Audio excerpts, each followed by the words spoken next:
Johnson. Here. Melton. Yeah, here. Mr. President. Here. Please rise for the pledge and remarks by Councilmember Johnson. I pledge allegiance to the flag of the United States of America and to the republic for which it stands, one nation, under God, indivisible, with liberty and justice for all. You may be seated.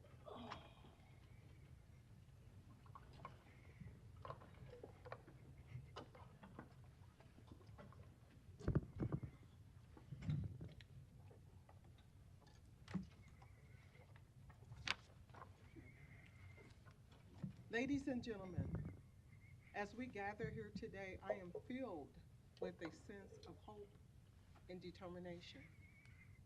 Our community faces challenges, but together we have the power to overcome them. Today, I would want to emphasize the importance of unity and economic development, especially in our underserved communities. We must stand together, hand in hand, to uplift every corner of our city, ensuring that prosperity reaches every doorstep. It's not just about growth, it's about inclusive growth, where no one is left behind. Let's work together to build a brighter future for all. Thank you. An affidavit of publication is on file for the pre-council and city council meeting, and a current copy of the Open Meeting Act is posted in a white binder on the east wall of legislative chambers.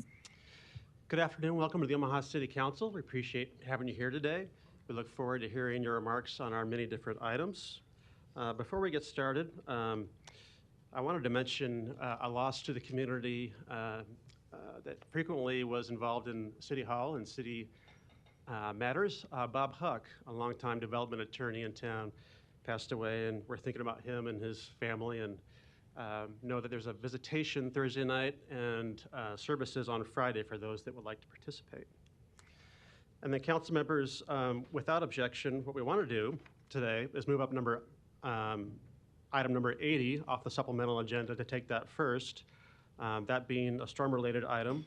And we would be remiss if we didn't recognize the seriousness of that storm over the weekend and the tragedy it's presented to many families in our community, but also many other communities. Very fortunate not to have any fatalities here in Omaha, but that was not the case in some other communities, including Minden, Iowa. So a very serious matter that we'll talk about here more in a few minutes with number 80.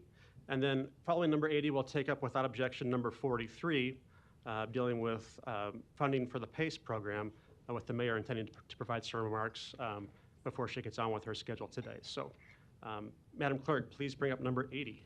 Item 80, a resolution to approve a waiver of permit fees for properties damaged or destroyed by the severe weather on April 26th. Public hearing and vote on number 80 is today. We'll first hear from a presentation from the Planning Department. Mr. Flanslaw, if you would, provide a little overview of this item and what it does. And then we'll hear from proponents and opponents, and then we'll have some council member remarks too. Yeah, good afternoon, Dave Flanslaw. So my department for the last 96 hours has been fully involved in storm cleanup, coordination of building permits. I've had a number of inspectors, all the chiefs, building superintendent, and a number of inspectors have been out on the ground helping assess the damage. So you all know that Councilman Harding brought this resolution to the council today. What the plan is, if it's passed, and I'm pretty sure it's going to be, is we're going to exempt building permit fees for the damaged areas, and we have a very good presentation. Mike Schanlau from Douglas County GIS is here to show you that today. We intend to waive building permit fees for anybody who received damage during the storm. A little update on that, what Mike will show you will be a lot of the 211 call-ins and reports of the damage. But as of about a couple hours ago, the path that you'll see on this map, all of those parcels have already been noted in GIS. So if today somebody pulls a building permit, it will not charge them a fee. So there's going to be a number of permits probably for each parcel, depending on what was destroyed and what needs to be fixed. We're equipped to do that. We're going to track that, and we're going to do the best we can to help out the people who are in distress right now. So I'll turn it over to Mike. If you have any questions of me, I'll be up back, or I can come back up front. So thank you. Thank you. Thanks, Dave. Mike Schonlaw, Douglas County GIS Department. I'm going to give you just a quick overview of some of the data that's been collected that both the Omaha Planning Department and actually many other city and county departments are using. You can see on this map, this kind of quantifies the damage that's out there. As you can see, over 834 structures have been recorded as damaged so far. A lot of those are residential homes. The city's got inspectors out there. They're volunteers with the County Emergency Management Agency out in the field now doing detailed inspections of these areas to try to determine if there are any other areas that need to be looked at. And as you can see just from the volume, this is the path of damage in the blue outline here that we incurred across the county and through the city. Quite a bit of damage. One of the things I want to show you is some photos, before after photos that are pretty amazing. This is one of the neighborhoods out near northwest of 204th and Maple. And I just want to show you some examples. If you look on the right, I'll take that house right in the top with the pool, and you can see what happened as a result of the damage. And so this gives you a really good idea of the kind of destruction that's out there and the amazing cleanup efforts and response efforts that have been in place. So this viewer is accessible right now to all the city and county departments involved in this response. The data is coming in. We're trying to make sure that data is as clean as possible as it gets put in here. So the numbers are live. They're updating as we go. Almost 2,000 inspections and reports so far. And I think that'll continue over the next few days. With, as you can see, some numbers over here on the right. Most of those, many of those inspections fall within Omaha's development jurisdiction or within the city limits itself. So there's definitely a lot of activity happening there. And as Dave mentioned, I'm sure there'll be a lot of rebuilding activity coming up. And so this application here also has some other tools in it for people to view. We've got drone imagery that was captured on Saturday right after the storm. We're in the process of adding drone imagery from the Omaha Police Department. We also have imagery that was captured by a vendor of the entire area, so we'll have fresh photos to look at before and after. But these are some of the neighborhoods most hardest hit out in the western part of the city. So with that, any questions? Thank you. I'm sure we'll have some. Shall we proceed with a public hearing and come to council member questions? I was hoping if you could show too, when you click on, if you wanted to do that, if you needed an exact address or just to show that not only, the inventory and the condition report of each property that he's got on this map is kind of extraordinary. Yeah, there are a lot of damage photos. So each individual property is being inspected, or property owners have reported these issues and sent in photos themselves. But you can see, obviously, there's ground level, in addition to the drone imagery and those types of things, there's a lot of ground level photography of this damage. So very well documented, and we're really thankful that a lot of folks have helped and report this data to us, and it's really going to help, I think, the city and county move forward with this. Great. Stay close. I think we'll have some follow-ups for you. Okay. Any other proponents that want to speak today? Seeing none. Any opponents? Public hearing is closed. Mr. Harding? Sorry. An opponent? Yes, sir. Police Matters 2709 Dewey Avenue.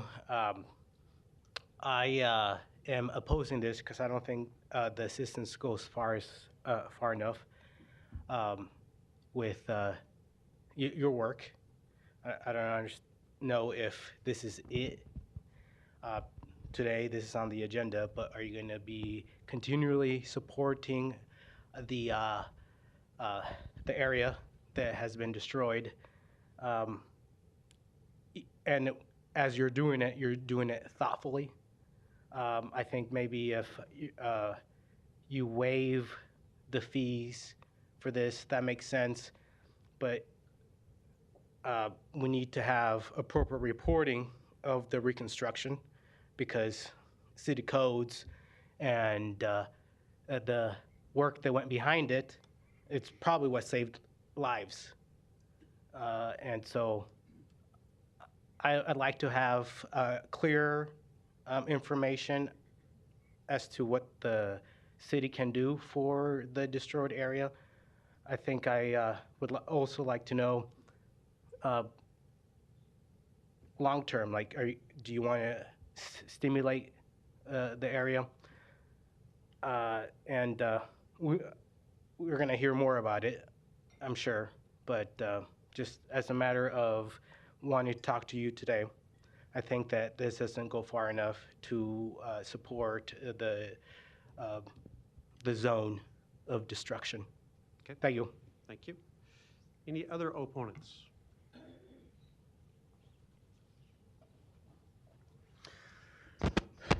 Good afternoon, council members. My name is Ford Momartz Brown, 1511 Farnham. I'm opposing this because, as Louise, I don't think it goes far enough. The way the insurance industry works is these people who have been victimized by the damage are not going to be able to get reinsured after this is paid for. The insurance companies will get reinsured by their insurers, but their insurees will not be able to get their insurance policies renewed. So they're going to be stuck through an act of God into not being able to get reinsured. And I think that their coverage needs to be extended for 2-3 years. There are insurers out there that will cover their insurers, and I'm sorry, I'm not trying to complicate that, but I have a limited vocabulary in that industry. And I think that they need to be taken care of beyond what their sureties will care for. And I think that needs to be looked at before it becomes a problem. I've just given you a heads up. I've dealt with these situations before. There was, when I was living in Cedar Creek, and when I was in South Omaha a few years back, and I was working for Ford Credit after we had a terrific hailstorm. I mean, hail balls this size. People could not get hail insurance after that storm. And no fault of their own, but car insurers canceled their policies across eastern Nebraska. And that situation is going to come up here, and those people are going to need help. None of them are wealthy. Well, the ones in far west Omaha might be, but they're still going to need help getting their insurance renewed and extended. And that not all of them are in West Omaha. Some of them just aren't going to be able to afford the outrageous fees for reinsuring and extending their policy. Okay. So a heads up that that situation is coming and that need is going to be there. Okay. Thank you for your time. Any other opponents today? Seeing none, public hearing is closed. Mr. Harding, you're recognized. Thank you, Mr. President. Mike, that's okay. I think I appreciate you going through that. We had a committee meeting and planning this morning, and where Director Fanslow brought this up, and it's amazing to think that, just a few 96 or so hours ago when we were impacted by the storm and the amount of information and collaboration between not only governmental entities but nonprofits and just the citizenry. I mean, it's been absolutely incredible, the response, and I see Councilmember Melton's light is on after me. I'll let her she does it much more eloquently, or she did in pre-council, so I'm anticipating what she's going to say. But as it relates to this resolution, we as a council have limited powers, if you will, or abilities to take some actions in this regard. And certainly one of those is in an event like this, whether it be fire, or flood, or tornado, or a natural disaster, one of the things that we can do is vote as a council to eliminate the permitting fees that normally would be associated with the work that's going to be done or have to be done in order for these people to get their lives back together. I wish we had a magic wand that we could do a lot more. We don't, but this is something that we can do as a council so that, and immediately, so that we can give those people who've been affected by this that ability. But one of the things I've heard a little misinformation that I wanted to make sure that I corrected is we are not waiving the process to issue permits. We are just waiving the fees associated with those permits. And the system that you just demonstrated to us, it'll make it very easy for tracking purposes. When permits are being applied for, you'll be able to, because of this mapping, we'll be able to pinpoint each parcel and know that parcel was in the affected area. One of the things that we also talked about in our committee meeting, as well as at pre-council, is to make sure or ask the question that the dollar amount of the fees that we are waiving, if those go toward the expenses that we can report for federal assistance. And I believe the planning department and finance department, or if they haven't already figured out what the answer is, will be soon. But I would anticipate it would be. And this is, again, part of the process so that we can apply for and receive some federal assistance in disaster cleanup. So on Friday night, when the storm probably was barely through and fire had already established their command center, and police had already established their command center at St. Pat's out in Elkhorn. Actually, the mayor was the one who made sure that we were aware of this resolution that we can pass. So I appreciate the mayor making sure that we knew that. We've used it in the past during the floods and certainly in other circumstances, but nothing new to what we're trying to do here today. It is just something that we're trying to make sure that is on the books and we can get in process immediately. So I was with council members Rowe and Melton. We're doing a Costco run for some of those first responders and when this came up. So that's why the three of us have asked for this to be on our agenda today. And I'll assume all the rest of the council, if they would have been in the car too, which I guess we would have been violating open meeting rules, but I'm sure they would have been of the same mind to put their names on it too. So I'll ask the council to support this resolution. And as I said at the outset, I wish we could be doing more in this regard right away, but it is part of the process, and we will be doing more as we make applications for further assistance as well too. Thank you. Ms. Melton. Thank you. Yes, this is one thing that we are doing and that we were able to do right away. I know that, the mayor was in contact with the council members when it was still raining. The tornadoes had just touched down, and in fact, I was actually under the overpass of Dodge while sitting, waiting for the hail to pass, and was in communication with the mayor's office, the departments, with Councilman Harding, Councilmember Rowe. The response from the city, I have to say, when they say we need to do more, I want to say all the departments responded immediately. It was amazing to see how quickly Common Ground got up and running. When we say we need to do more, I agree that's something different, but I also want to commend what we've already done, because the response from not just the city departments, Matt Kalsovich of Parks, from Public Works, I mean, working all weekend to try and get, we even had Jim Dowding of our own staff was on the phone with Waste Management, FCC, trying to organize, you know, what do you need and how can I help? And it was a lot of phone calls, but the response even from the community, from Hy-Vee getting 7 trailers of supplies out with a disaster semi to Relevant Church. Relevant Center became really just the hub where everybody could go. So we had over 1,000 volunteers out on Saturday morning by 7:30. You had Lowe's donating chainsaws to people. You had Bright Ideas opened their entire parking lot and building up as a command center for Salvation Army. And when I was out there, there was just a stream of cars of citizens of Omaha that care, that were dropping off donations.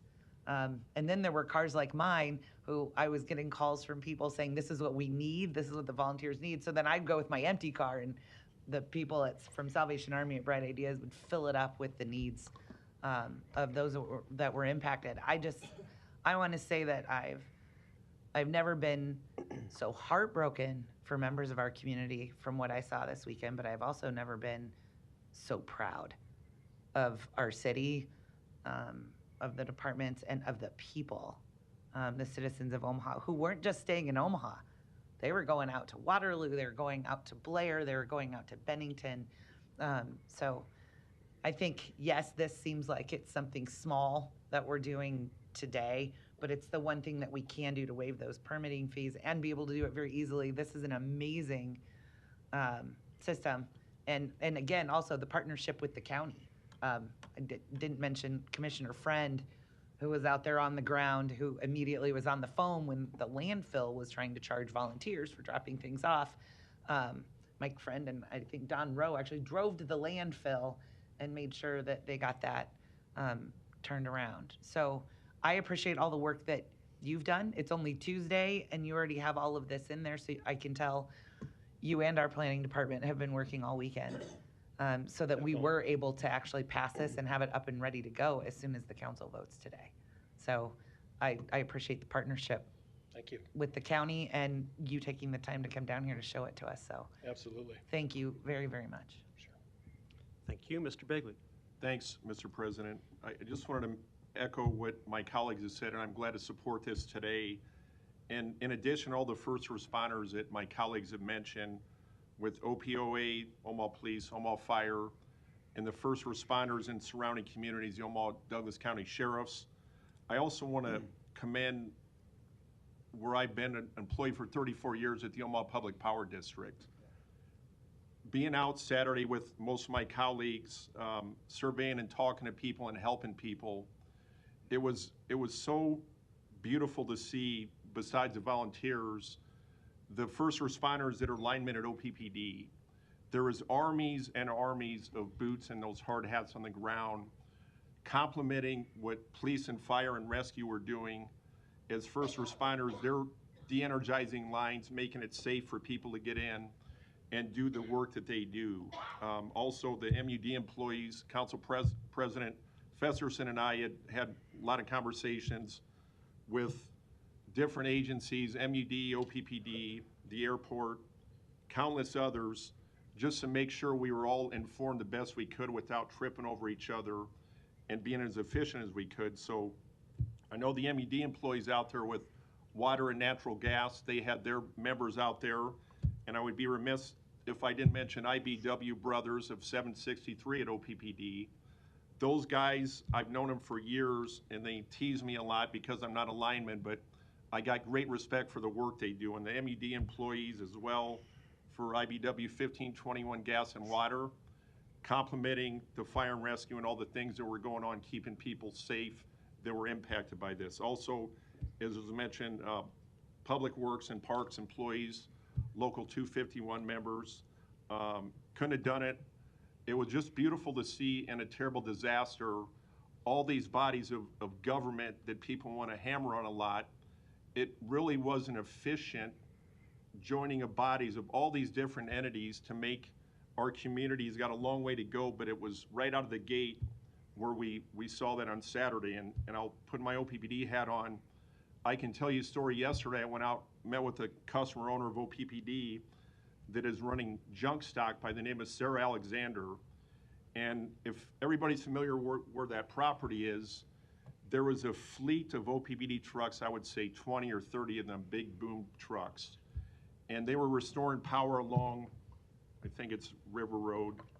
And I talked to Sarah about her property damage, and she allowed OPPD crews not only to go in there to restore power, but also kind of have their vehicles at a point there so it's easier to access and get in to help the other areas of town. And Sarah became emotional, and she said I could share this story, but I think it's just a small sliver of what the community has done. She was emotional, saying that she wasn't worried about junk stock until the next day she was going to cancel it, and there was an army of people, many of them strangers she didn't even know, that showed up and were just cleaning her acreage of grounds. And she was so overwhelmed, she was glad to share this, that she's saying, we're going to have junk stock, and this is a cult following. I need to get out and check this thing out myself. But she was so overwhelmed with the OPPD employees. They had a bulldozer pulling those trucks in and out to minimally be invasive on her property so it didn't destroy everything. But she wanted me to personally thank people that May 3rd and 5th this weekend, junk stock's going to go on. And maybe that's a little light for people in the community, that things, as much as we got to rebuild, these are the stories, and we can all share them, of how people were impacted, and the volunteers in the community coming together to complement getting things back up and running. I think that's a great testament for Omaha. So thanks, Mr. President. Thank you. Mr. Rowe.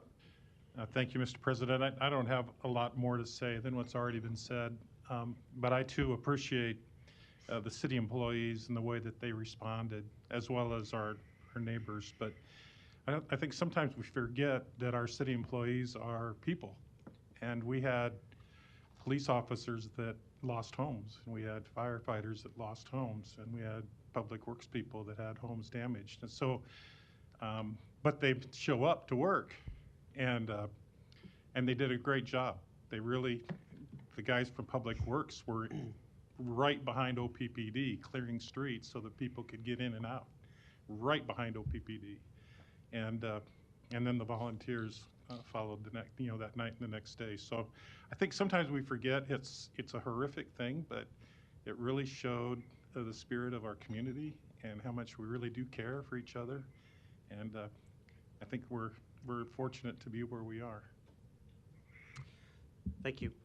I support this too, and I'll give just brief remarks and then ask maybe Councilman Harding and Ms. Milton if they want to make a motion in a second to approve it.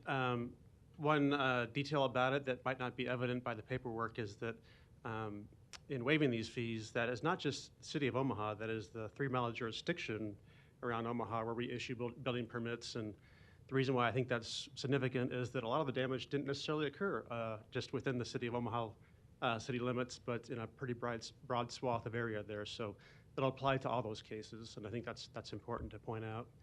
And then I'd also just say it was super impressive within 24 hours, the number of interagencies that were working on this issue together. City and county for sure, but Governor Pillen, General Strong with the Nebraska National Guard, the Airport Authority, OPPD had an army of trucks. I witnessed that too with Mr. Bagley, really impressive. Poles going in the ground, literally 6 hours later, reestablishing power to the area. And then some entities you don't always think about, but the Weather Service was heavily involved. The private sector media, in terms of our meteorologists, were involved and very helpful to preventing the loss of life and loss of structures. And even today are working hard to make sure people are informed about the weather warnings we have currently from about 3 to 7 today. The Humane Society, folks don't often think about them in terms of public safety, but that's definitely an aspect of what they do. They were engaged and involved with this. So many people to give notice and credit to that are now working on this and will continue to work on this going forward, not the least of which is all the volunteers and the citizens. I witnessed the same thing at the Relevance Center, thousands of people that next morning, 7 o'clock in the morning, ready to start helping. And then because I do have some insight into corporate Omaha too, I want to point out that what I've seen already is huge financial contributions from the corporate community to fund recovery for citizens, not just public infrastructure, but basic needs. And some of those entities that folks are interested in helping include the United Way and Salvation Army, the Community Foundation, Red Cross, and then certainly St. Patrick's Church and some of the folks involved on the ground there. So consider helping out with that financially too if you're watching this on TV. Omaha Response Team, I forgot to mention that because they were, I didn't mean to interrupt, but they were instrumental in organizing all the different entities and then trying to keep everyone in tune so that we didn't have 1,000 volunteers who didn't know where to go. So that was another one that very impressive who helped work with everyone. So Great. Help's on the way. Is there a motion? second. Motion to approve in a second. No further lights. Roll call. Rowe. Bagley. Harding. Hug. Johnson. Melton. Mr. President. Yes. Motion passed 7-0. Thank you.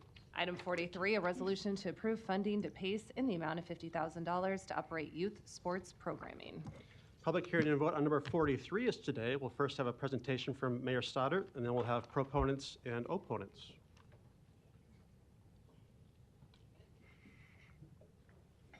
Good afternoon. I'm Jean Stothert, Mayor of the City of Omaha, 1819 Farnham. Good afternoon, council members. Before I begin my testimony, I also want to thank everyone that assisted in any way, our friends and neighbors that are impacted by Friday's tornado and storms, the volunteers, the first responders, city employees, council members, you are all out there early in the morning. Every personal interaction that any of us had with someone who lost home or property really did make a difference. We can all share stories, I know, from our visits to the area. The homeowners I have met were very grateful and they were very hopeful. The volunteers were very generous. Our police officers, our firefighters, and other city employees are strong in spirit. Omaha is a community of caring. I think we all know that and can really see that now, and it has been very, very apparent in the last 5 days. The city will continue to provide resources and support. My sincere thanks to every one of you for what you've done. Now, the resolution that's here before you today is to resume city funding for PACE, Police Athletics for Community Engagement. The city has been and remains an advocate for PACE through the use of our public facilities and our sports fields, volunteers, and financial contributions. But, as we all know, the criminal action of former leaders of this organization and the lengthy FBI investigation disparage what has been a commendable community program, and it required me to suspend our financial support. At that time, we could not be certain that the taxpayer money that we were giving PACE was being spent honestly and for the appropriate purposes. So, over the last 9 months, I have initiated numerous meetings with PACE Board of Directors to rebuild the organization's leadership and trust so that this sports program and youth mentoring PACE is known for can continue. And Chief Schmatter has been involved with this with me from the very beginning. My expectations and my requirements had been very clear.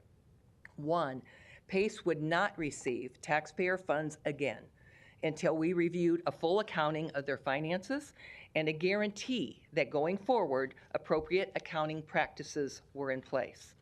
PACE must be accountable to all of its donors, including the City of Omaha.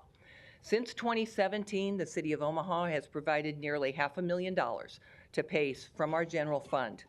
We also allocated $360,000 from the American Rescue Plan money.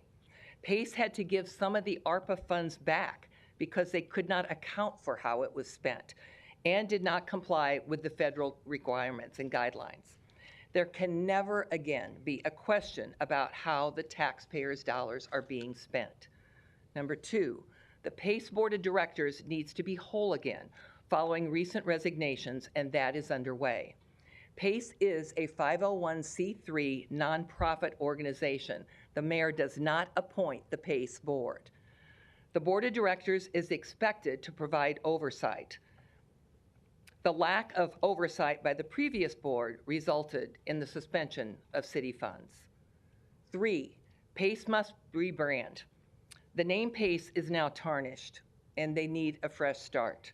I want to see the program expanded to North Omaha and add Omaha firefighters as coaches and volunteers.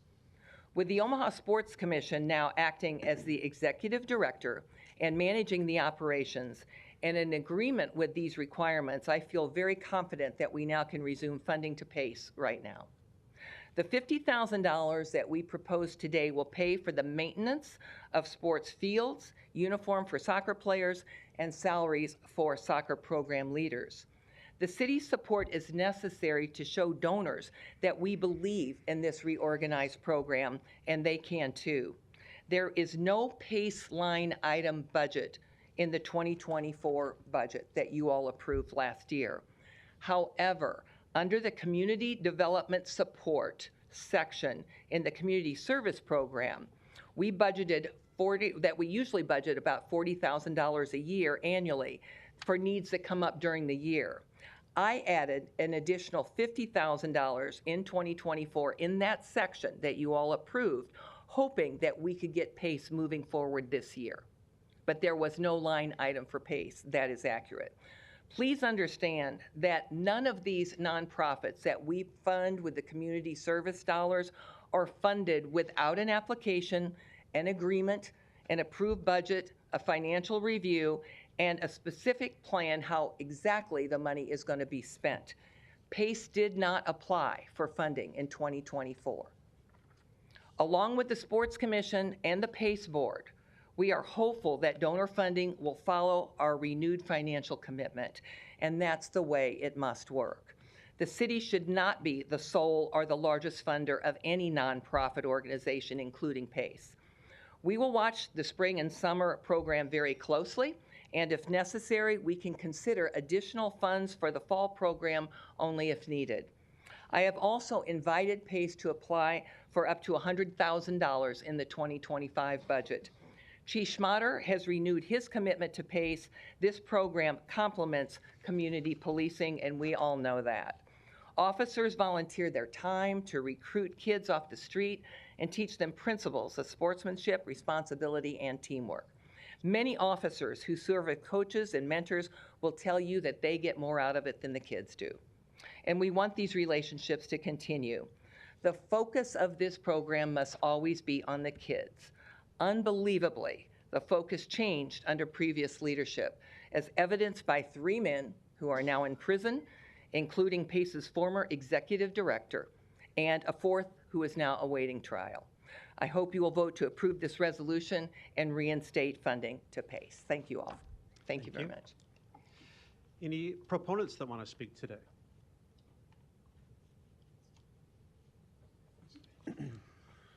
Good afternoon. Ken Kanger, 5105 South 37th Street, PACE Board member, Christie Heights.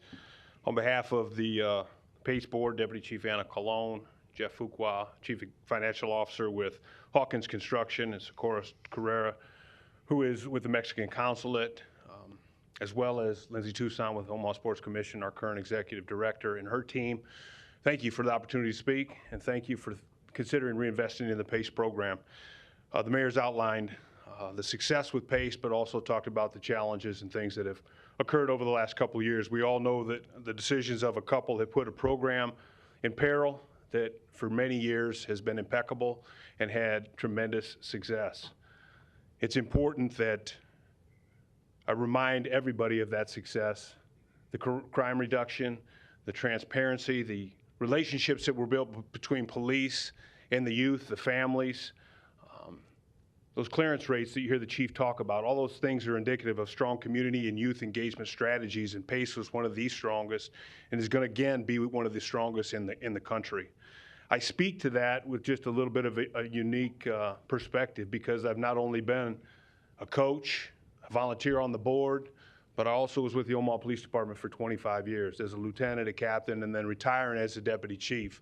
I've seen directly the impacts. And really, I'll speak honestly, when I was a lieutenant over the gang unit, one of the first times that I realized the importance of the program is when I went down there on a Friday afternoon about 5 o'clock and saw Officer Kerry Orozco and Kenny Fortune coaching youth in South Omaha, but kids really from all across the community were on those teams all afternoon in full gear. And I mean coaching, mentoring, teaching, and enjoying Little League Baseball with those kids. And then later that night, in response to an uptick in some gang and gun violence, they were out in the streets of the city of Omaha protecting this community. And that is community engagement, that's youth engagement, and that's what's important with this city and the results that we see as a result of that program. But we understand we can't be out on the field teaching those kids about accountability, about integrity, and all those important things unless we as a board, we as an organization instill those as well and don't have individuals around the organization that are going to compromise those, because kids were left with questions as well as a result of this. We want to move forward. This is a huge step for us to move forward. And again, we appreciate this opportunity and this time. This funding will go towards programming for kids for the soccer. Phone calls that we're already getting questions about what that looks like. And the rest of the summer and the rest of the year depends on the support that we get, but we know and realize that this is a strong first step, and this is a critical time. We're just weeks out from kids heading home for the summer. We know how important the summertime is, and one of the founding staples of PACE was prior to summer, making sure kids had positive youth engagement, athletics, and support through the course of the summer. We're going to do everything we can as a board and as a leadership team to make sure they have that opportunity. So again, I appreciate it very much. I'm happy to answer any questions. Thank you. Thank you. Other proponents? Good afternoon, Lindsay Toussaint, 16304 Saratoga Street. As Ken mentioned, I am the Executive Director of the Omaha Sports Commission and now the Executive Director of PACE, and I just wanted to say thank you for considering this. It is very important to the kids in the communities, and we all know from the Sports Commission side at least the importance of being in sports, a vibrant community, and finding a place of belonging, and we feel that that is very important for these kids to be, and these families to be a part of, so thank you for your consideration, and as Ken mentioned, here to answer your questions as well. Thank you. Good morning, Mr. President and sitting City Council members. Deputy Chief Anna Colon with the Omaha Police Department, and I'm currently the sitting Secretary on the Board of Directors for PACE. I can't express enough any more than what my constituents have already said about the work that PACE has done, and the mayor has said what the work that PACE has done within our community. I can tell you time after time of how many children, how many at-risk youth that PACE has directly affected. Everyone in this room knows that our environment directly impacts whether or not we will or will not succeed in life. And with PACE, that is the only outlet that so many of our underprivileged youth have. They don't have mentors. They don't have anyone in their home environment to encourage them and to show them what it's like to succeed. PACE is the only outlet that they have, and without the city's support, without the community's support, we will not be able to reach out to those youth. And as Chief Kanger has expressly said, and so has Chief Schmaderer, our crime statistics clearly show that when we implemented the community engagement portion of our policing, that is when our crime rates started to go down. And without PACE, we will lose probably a generation within our community. So I strongly encourage you to consider supporting PACE again. Thank you. Thank you. Other proponents?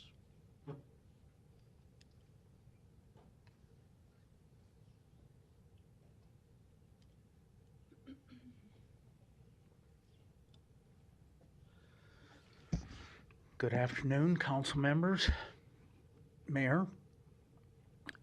My name is Skilford Momarts Brown, or since I got hit by that car last June, you can call me the man in the street.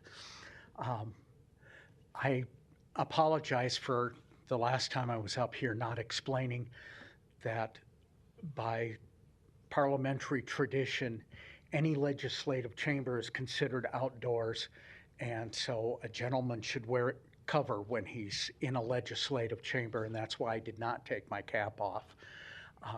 So out of a tradition dating back to the bules of ancient Athens, it's a sign of respect, not You're doing fine. offense. Just make sure you address number 43. Pardon? You're doing fine. Just make sure you address number 43 here. Okay. Also, you may not know about my background. I have 3 broad area endorsements for teaching, and I was certified in 10 different states. So 40, you to have to teach. address PACE funding, right? That's what we're talking about? Yes. Okay.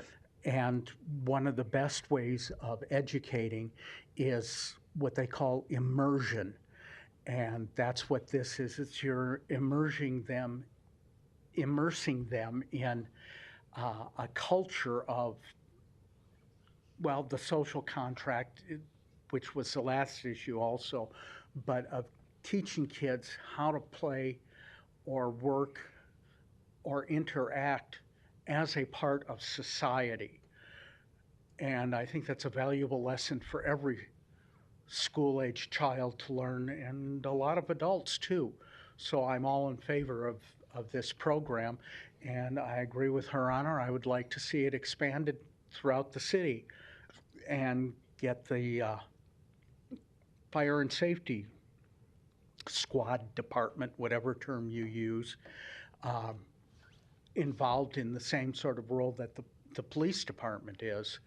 And that's basically all I wanted to say, is to encourage you as much as I possibly can and give you all a metaphorical pat on the back and say, go forward. Thank you. Any other proponents today? Seeing none, any opponents?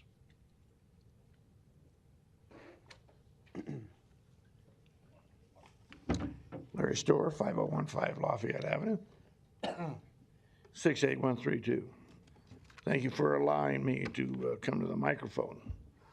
I'm an opponent of the resolution for a number of reasons, but I also want to make a complaint right here, right now. Mr. Festerson, you have never let me do anything like you just let that gentleman do. Larry, I Out of order. Are you going to kick me out today in front of the mayor? Not as long as you speak to You number don't 43. call him out of order, but you always call me out of order. Just speak- Stop it. All you got to do is You're speak to number against the 43, Larry. citizens. I have a right to speak on it. Go ahead. Now, I'm against this. Number one, maybe there was not enough oversight.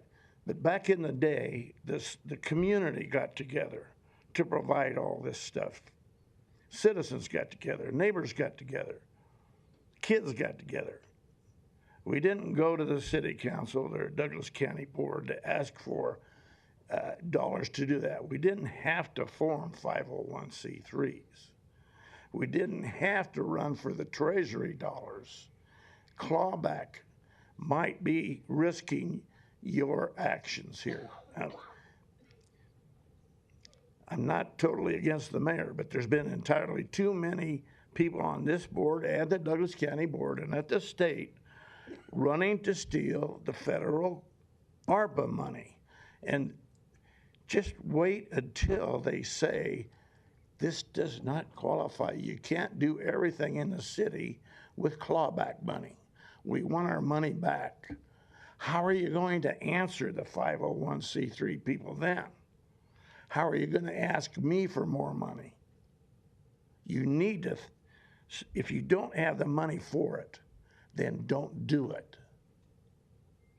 You're not authorized by the people to overspend, to put our money at risk. You're not authorized. Don't you get it? Thank you. Any other opponents?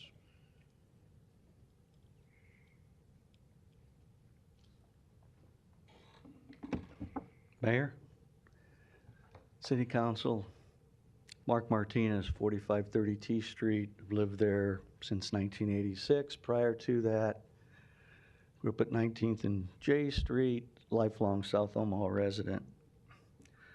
First of all, Mayor, Council, thank you for what you do on a daily basis.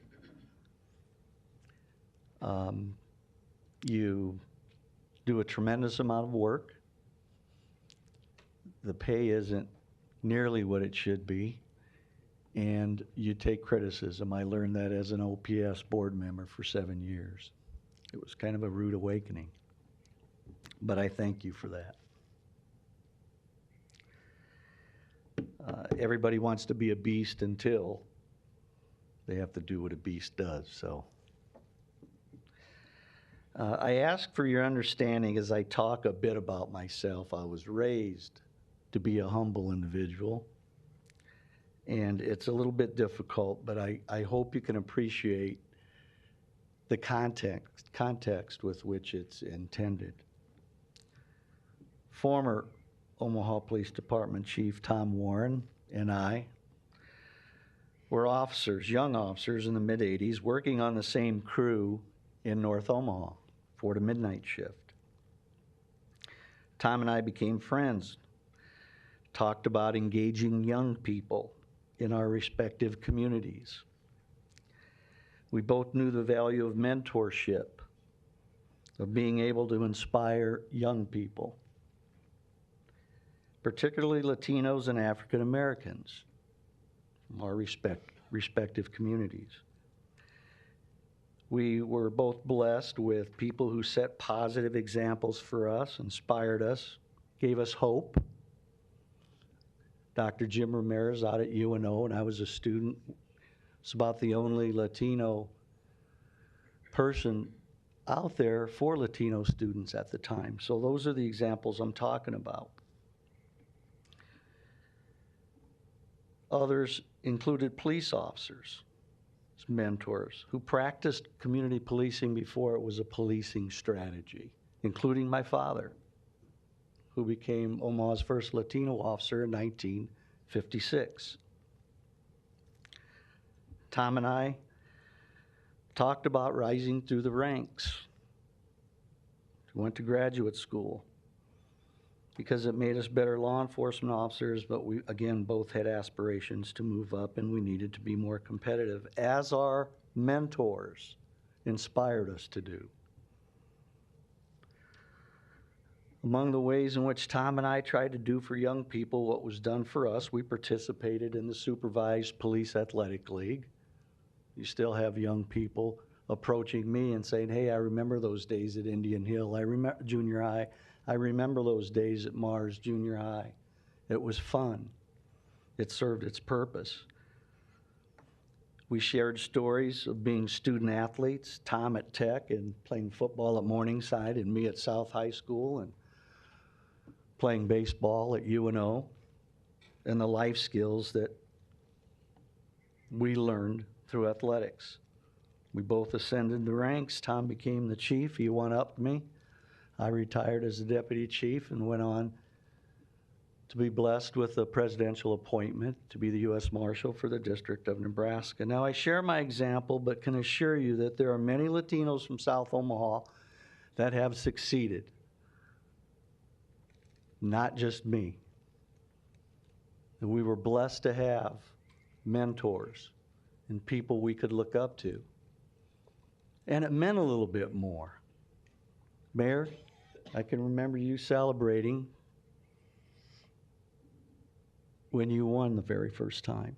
And I remember a group of women that were interviewed, and I don't remember their names. There was a name for the group, but obviously they were close to you. And it meant something to them because we had a woman mayor, and I thought that was terrific.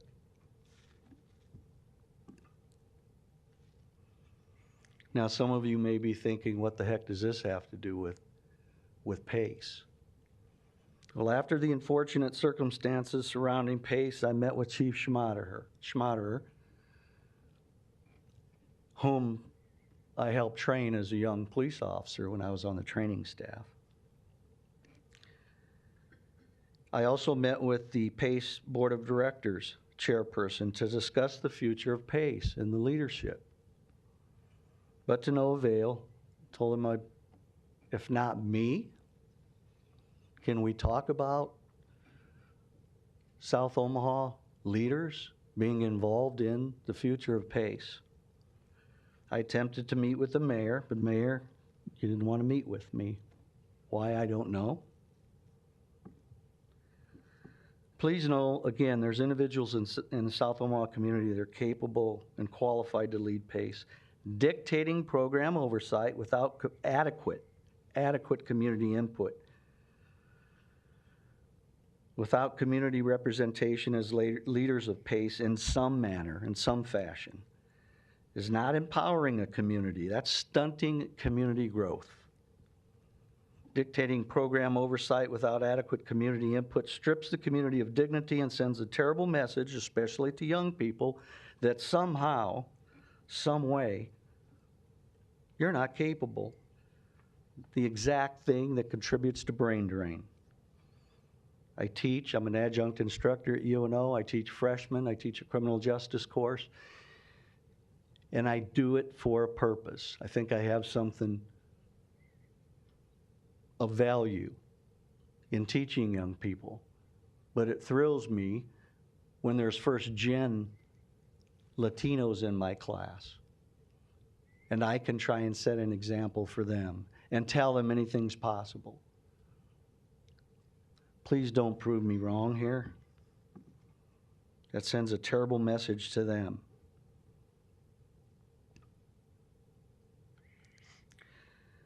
I'm going to ask you to vote no. Because the yes vote is going to strip the community of its dignity and the suppression of healthy growth and empowerment of the South Omaha community, particularly the Latino community. Thank you. Thank you. Other opponents?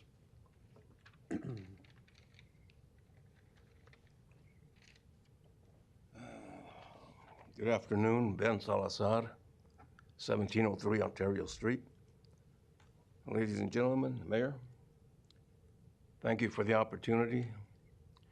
You know, my plática, my conversation this afternoon follows really along the lines of what Mark just said. I'm opposed. Let's put that out there first and foremost. To me and to many members of my community, the Latino community, which I represent, we all feel the same way about this. This is an insult. $50,000 is a $50,000 insult to my community. It's striking, and I don't have to remind you of what just happened here. The opponents are not people from my community. The proponents, rather. They're people from outside the community. The opponents that you're hearing from today are from the community. There's a little irony in that, some sad irony. And that's the truth. That's what's happening here. $50,000 compared to what North Omaha is getting into huge facilities. 400 million there, 400 million over there. 50,000 maybe for these guys down in South Omaha. That's a slap in the face. You know, I grew up in a Jim Crow jurisdiction in West Nebraska. That was ugly. I didn't like it. I didn't like the feeling of being oppressed. I'm a Vietnam vet. When my country called, nonetheless, I said, well, you gotta go, I gotta go. I went. But that was an awakening for me. In 1966, when I was shipped to Virginia, I stopped off at a restaurant from the bus, walked inside. Unbeknownst to me, there were 2 restaurants. I walked in on the black side. All right, that's cool. You know, I'm a diverse dude. Walked in, sat down, made my order, was treated with respect, got me a hamburger and a Coke. Asked if there was a restroom nearby, and the young man said, yeah, right through them doors. Went through them doors, came out the other side. There's another restaurant. It's all white. 1966. It's all black. It's all white. Inside, I kind of chuckle. Where do I belong? In America. I'm in uniform. Where do I belong? I was really thankful I went in on the black side, believe me. They fed me. They fed me. To me, sometimes I wake up, I'm thinking back in 1965. I think, is this America that I wanted this to be? I'm a veteran of the Civil Rights Movement. I'm an activist, a protester, a marcher. This is what we've come to? Where the mayor says she's gonna vote for a guy like Donald Trump? Are you kidding me? A man who has called my community. So Ben, I want to make sure you stick to item number 43. I got it, thank you, sir. Thank you. But this is where we're at in Omaha, Nebraska, a diverse city that wants to be a great city. It can be a great city someday. But this is a very diverse city. We're not dumb. We're not naive. We just don't have the power. We haven't elevated that level of leadership yet, but they're coming up. And we have to recognize that. This, to me, this takeover of non-community people in my community, to me, is a form of ethnic cleansing. I'll put that in stark terms. It's a form of ethnic cleansing. They got one Latina from the Mexican consulate. Pobrecita, I feel bad for her. She's a token dragged in from the Mexican consulate. When we have capable leaders in our community that can lead this effort, that can be on this board, that can be the board president, and yet we're bypassed. Why? We haven't done anything to this mayor. We haven't slapped anybody around or offended anybody on this council or anywhere else. We're working people. I'm an optimist. I believe my community can do great things. I believe other people can do great things, but we've got to do it together. We can't be divisive. What's happening here is extremely divisive. So yeah, I'm objecting to the $50,000 insult. That's what this is. Let's do the right thing for a change. Let's be more inclusive for a change. That's what I challenge you to do. Thank you. Any other opponents today?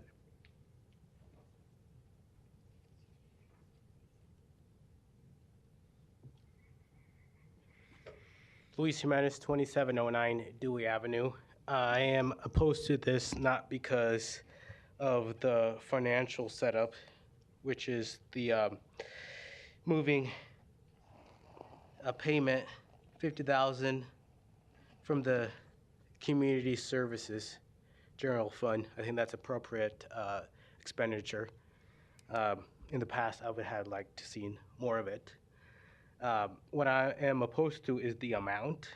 I think that the mayor office and the media denigrated PACE, the reputation of it, not in South Omaha, but in the community throughout. And $50,000 isn't going to make up for it. I think that Her Honor needs to recognize that the posturing towards PACE, for whatever reason, was undermining the operations of PACE. And so if this is the start, great, vote for it, say yes. But this is not the end. PACE needs to be supported by the council and the city budget because of the mission of PACE and the founding of PACE, which involved city officials to help youth in the community. Thank you. Thank you. Any other opponents?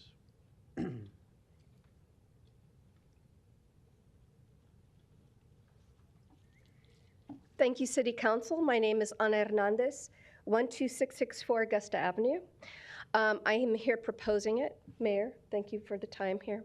I have to tell on what Mr. Salazar says and what Mr. Martinez says. They were my mentors when I grew up, and many of my family and friends have benefited by PACE. What happened was unfortunate, but an organization is a reflection of our community. And currently, it's not truly a reflection of our community, which is imperative. That being said, that is why I'm in opposition of this, once again, because the board does not reflect the community, especially the Latino community. I do know Socorro, who is from the Mexican consulate. She did go to South High School, so I do know her personally, and I do commend her experience. But we need more of a reflection from our community, and that needs to be taken into account. Thank you for your time. Thank you. Any other opponents? Seeing none, public hearing is closed. Ms. Johnson, you're recognized. Thank you, Mr. President. I have a few questions for Mr. Kanger, please. Hi. Hi.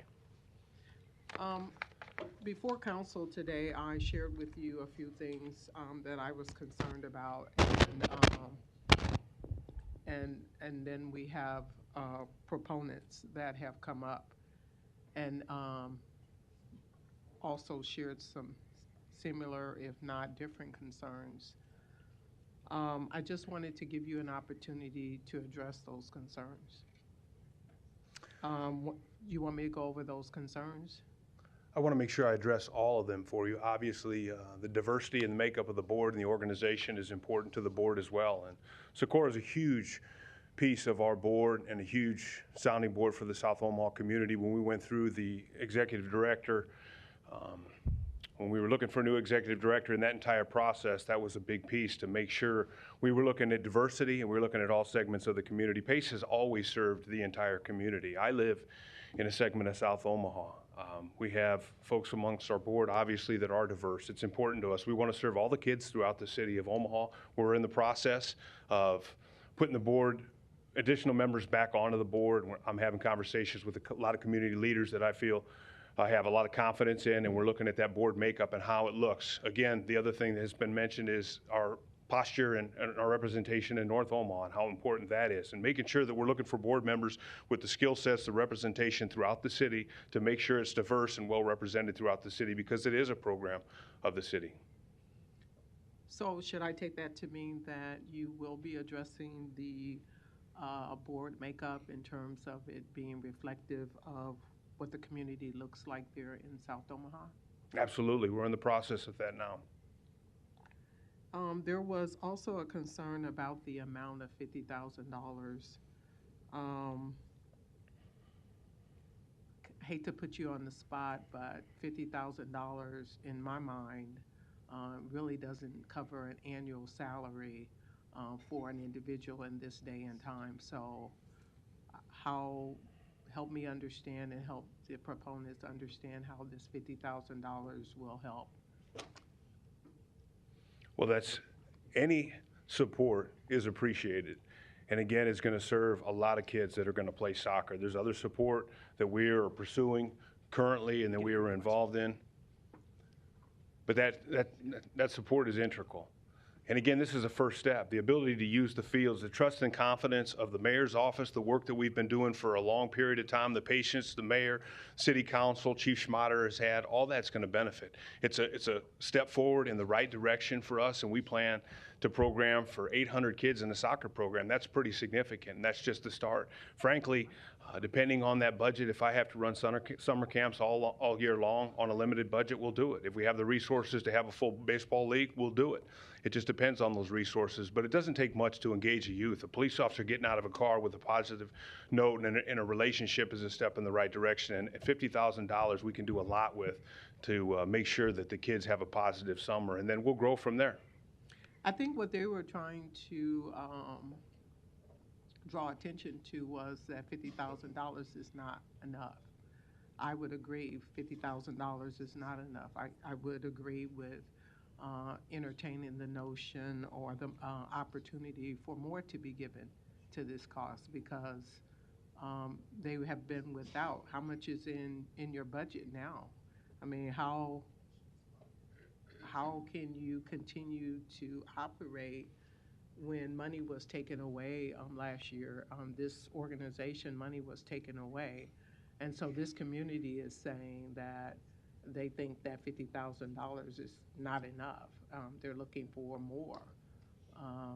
So would you say that, that perhaps we need to look at considering giving more money? We are appreciative and grateful for any support that we get from the council, the mayor's office, and any of our supporters throughout the community. And at the end of the day, any of that support is going to positively benefit the youth. Council members, I'll just remind folks to speak into their microphones to make sure everyone can hear. And if they can't hear, if you're having problems hearing, come down and get a listening device from the city clerk.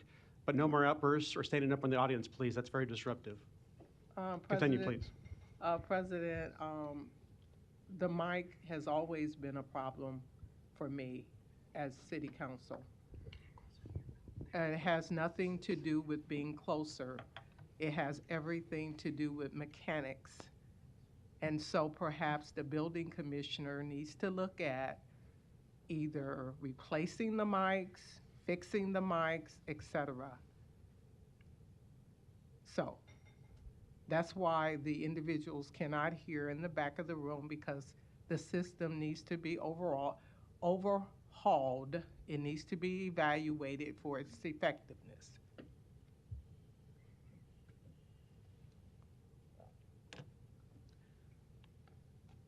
So if you guys are still having questions, still are unable to hear me here, please come up closer instead of being in the back of the room, because the mic issue is not going to be addressed today.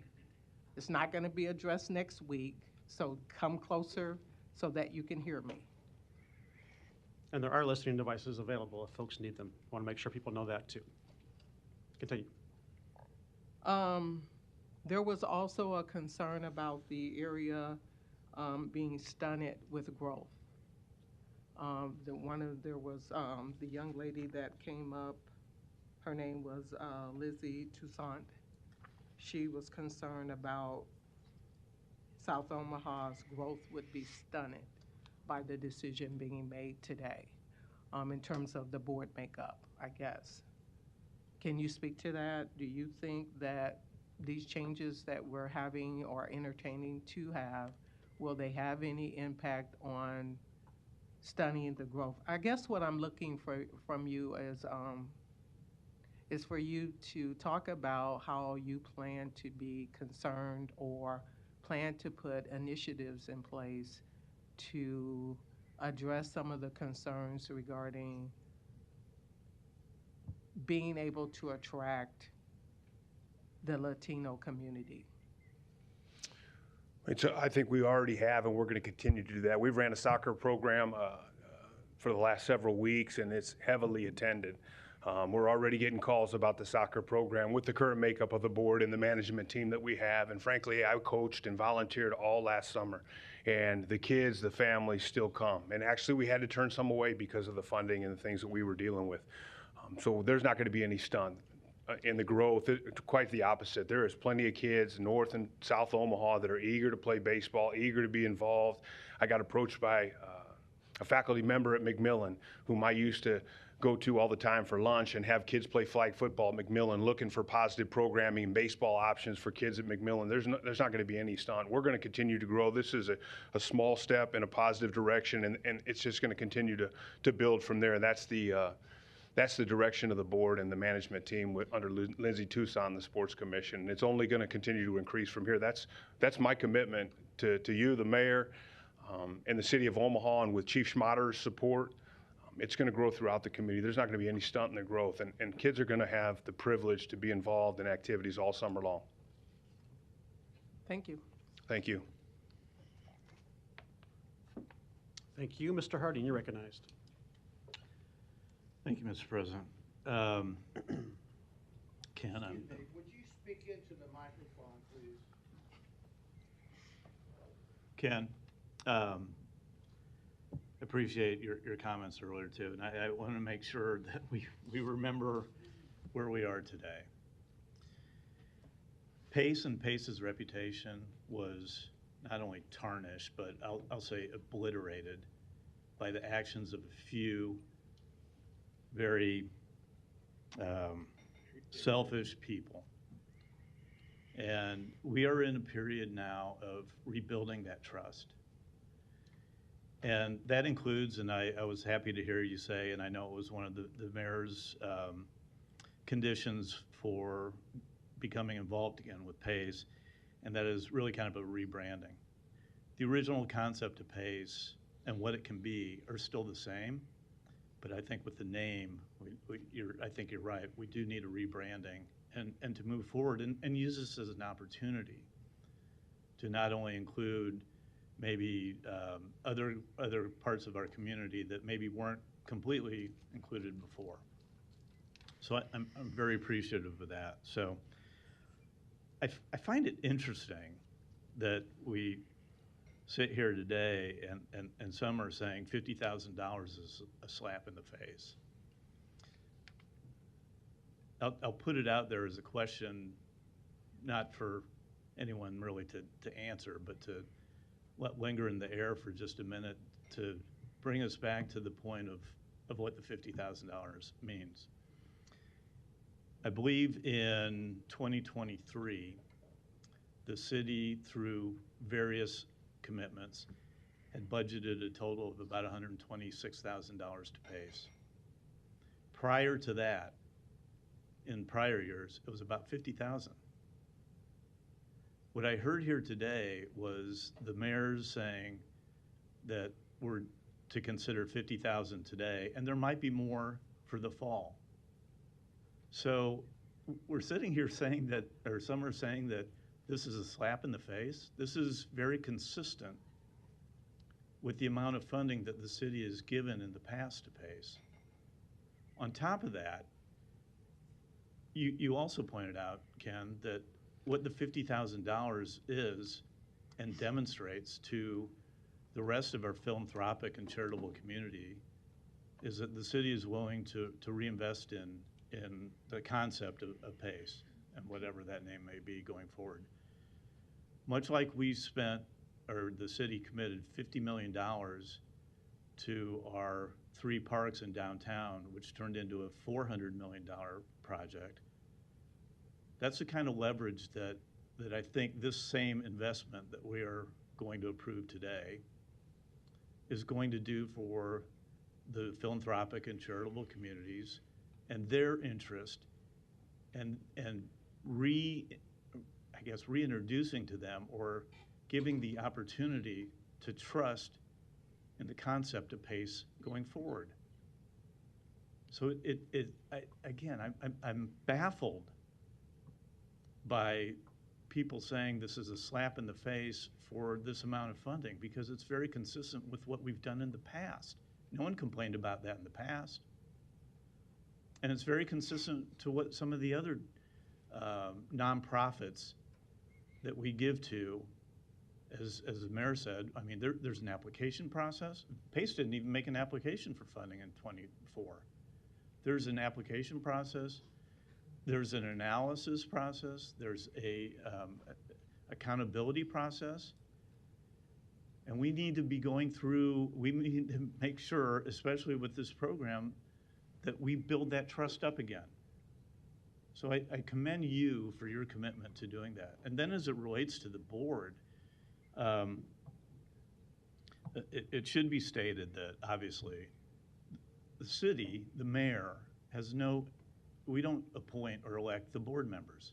You are a 501c3 nonprofit, and the board is made up thusly, and not by the city and not by the city council. They don't, like other boards and commissions associated with the city, that come to us for approval of the recommendations. That's not the case here. And I know, and I've heard you say it here on the record, that you are looking at those kinds of people who are willing to serve on the board, who represent the community. So I am fully supportive of what we're considering here today. And I want people to know that it's very consistent to what our funding levels have been in the past. But, and you pointed out too, I mean, you're in a rebuilding process for your board. You're down to, I believe you're down to 4 board members, correct? That's correct. And by your bylaws, you have, I think, the ability to have 9, I believe? That's correct. So you've got the opportunity for those others who want to give back to the community, who want to give their personal time and experiences, so that they can be mentors and help grow this program again to what it was and make it even better. So thank you for that. And thank you to the Sports Commission for stepping in to be the executive director, because you have a lot of work. And I appreciate you taking on that task. We do, and thank you, and we embrace that. Thank you. Mr. Hugg, you're recognized. Only if called upon. Go ahead and let Mr. Salazar speak, and then I'll speak. You have the floor. If you'd like to recognize him, you may. Okay, Mr. Salazar, I'll recognize you. Thank you. Take up some of your time, Mr. Hugg. Thank you. Let me set the record straight, Mr. Harding, to address what you just stated, because you're misconstruing what's happening here. You just stated something that I know is not true, and the mayor herself said it, which is she's been meeting with the PACE board for 6 months to try to reconstruct everything from the administration to the board itself. We weren't invited to these meetings. Community wasn't invited to those meetings. This was between the mayor, her staff, and the board. Had we been invited as the Latino community, this gentleman here might not be president of the board. Board members might not be the same. The Omaha Sports Commission is 95% white. How in the heck did they get a contract to run a Latino organization, sports organization? This is the LPOA that began and built the PACE program, the Latino Peace Officers. I hate to point fingers at the new LPOA, but they should be the ones standing right here in opposition, like with us, to say that that's our predecessors. Those are our elders that started this program. How does the city, how does the mayor have the audacity to come in and ethnic clean this whole program in our community? So what you're stating is not true. It's not accurate. No, it's not. No, it's not. She just stated earlier, been meeting with them, not us, with them, dictating. No doubt, handpicked some of the board members. Gave us one token. Oh yeah, let's put a brown face in there. Maybe that'll appease the brown people. Well, it doesn't. It's not about the money. You can drop the money. We'll pick it up. The community will pick it up. They don't need that 50,000. The community will step up. It's not about the money. It's about the leadership. It's about this is a homegrown program by, for, and with Latino inclusion. That's what the game is, not the 50,000. Keep the 50,000. Keep the money, but let us have control. Let the community, Mr. Hug, take control. Thank you. Appreciate the time. Did I lose all my time with Mr. Salazar? Nope, floor's still yours. Okay. Ken, I feel obligated to acknowledge that we're neighbors. You live just over the hill from me. You are one of my constituents, and you do reside in my district. So I just wanted to put that out there. I consider you, like me, from South Omaha. And Mr. Harding, I do have the numbers that you referred to. In 2027, with the help of Councilman Festerson making the resolution, PACE got their first money from the city of Omaha. It was $20,000. Would not have happened without Councilman Festerson. In 2018, PACE received $35,000. In 2019, PACE received $55,000. In 2020, PACE received $60,000. Bear with me, we've got a few more years. In 2021, PACE received $100,000. In 2022, another $100,000. And in 2023, they received $126,000 for a grand total of $496. I've heard a lot of people make a lot of comments today. But what I had not heard anybody say is it's about the kids. And that's what everyone in this room needs to understand and remember.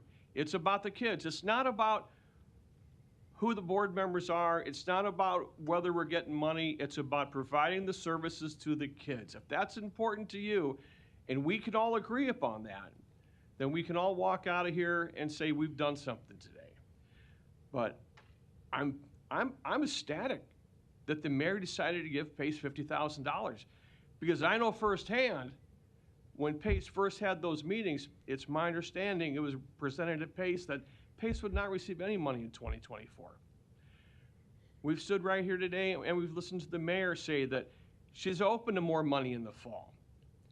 From where we've started to where we are at today, we've come a long way. Is it perfect, Mark? No, Mark, it's not perfect. I'd like to see it better. But to me, it's more important that those kids are on the fields, that we have sponsors on the fields, that we have coaches on the fields. That's more important to me. Do I have confidence that Ken and his staff is going to make it better? Absolutely. And Ken knows that if I don't like it, Ken knows he will hear from me. And he's smiling. And that's a fact. But I'm willing to give them the leeway they need to make it better. So I will be supporting this. Thank you. Thank you. Mr. Begley. Thanks, Mr. President. Good afternoon, Mr. Kanger, if you got a minute, please. Mr. Kanger, we heard from people in the community today. So your board is provided to us 4 members on your board now, is that correct? That's correct. Okay. And you want to rebrand or get PACE up and running again to address, there was some things that happened where people violated the trust and violated the law, and they're paying the price for that. But most importantly, that we're focused on today is the kids that PACE originally was formed by. Mr. Martinez's dad was a giant and a legend in the community, in the Hispanic community in South Omaha.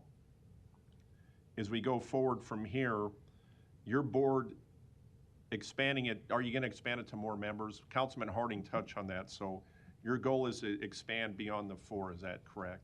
Absolutely, and I've been in contact with respected leaders throughout the community, trying to assemble names and get advice to make sure that we put together the strongest board that represents the entire city for the initiative of the PACE program, whether it's law enforcement, public safety, business leaders, legal minds, philanthropic ties to the community, because we understand that we have to represent our community, and that's the intent of the board. But we've had a lot.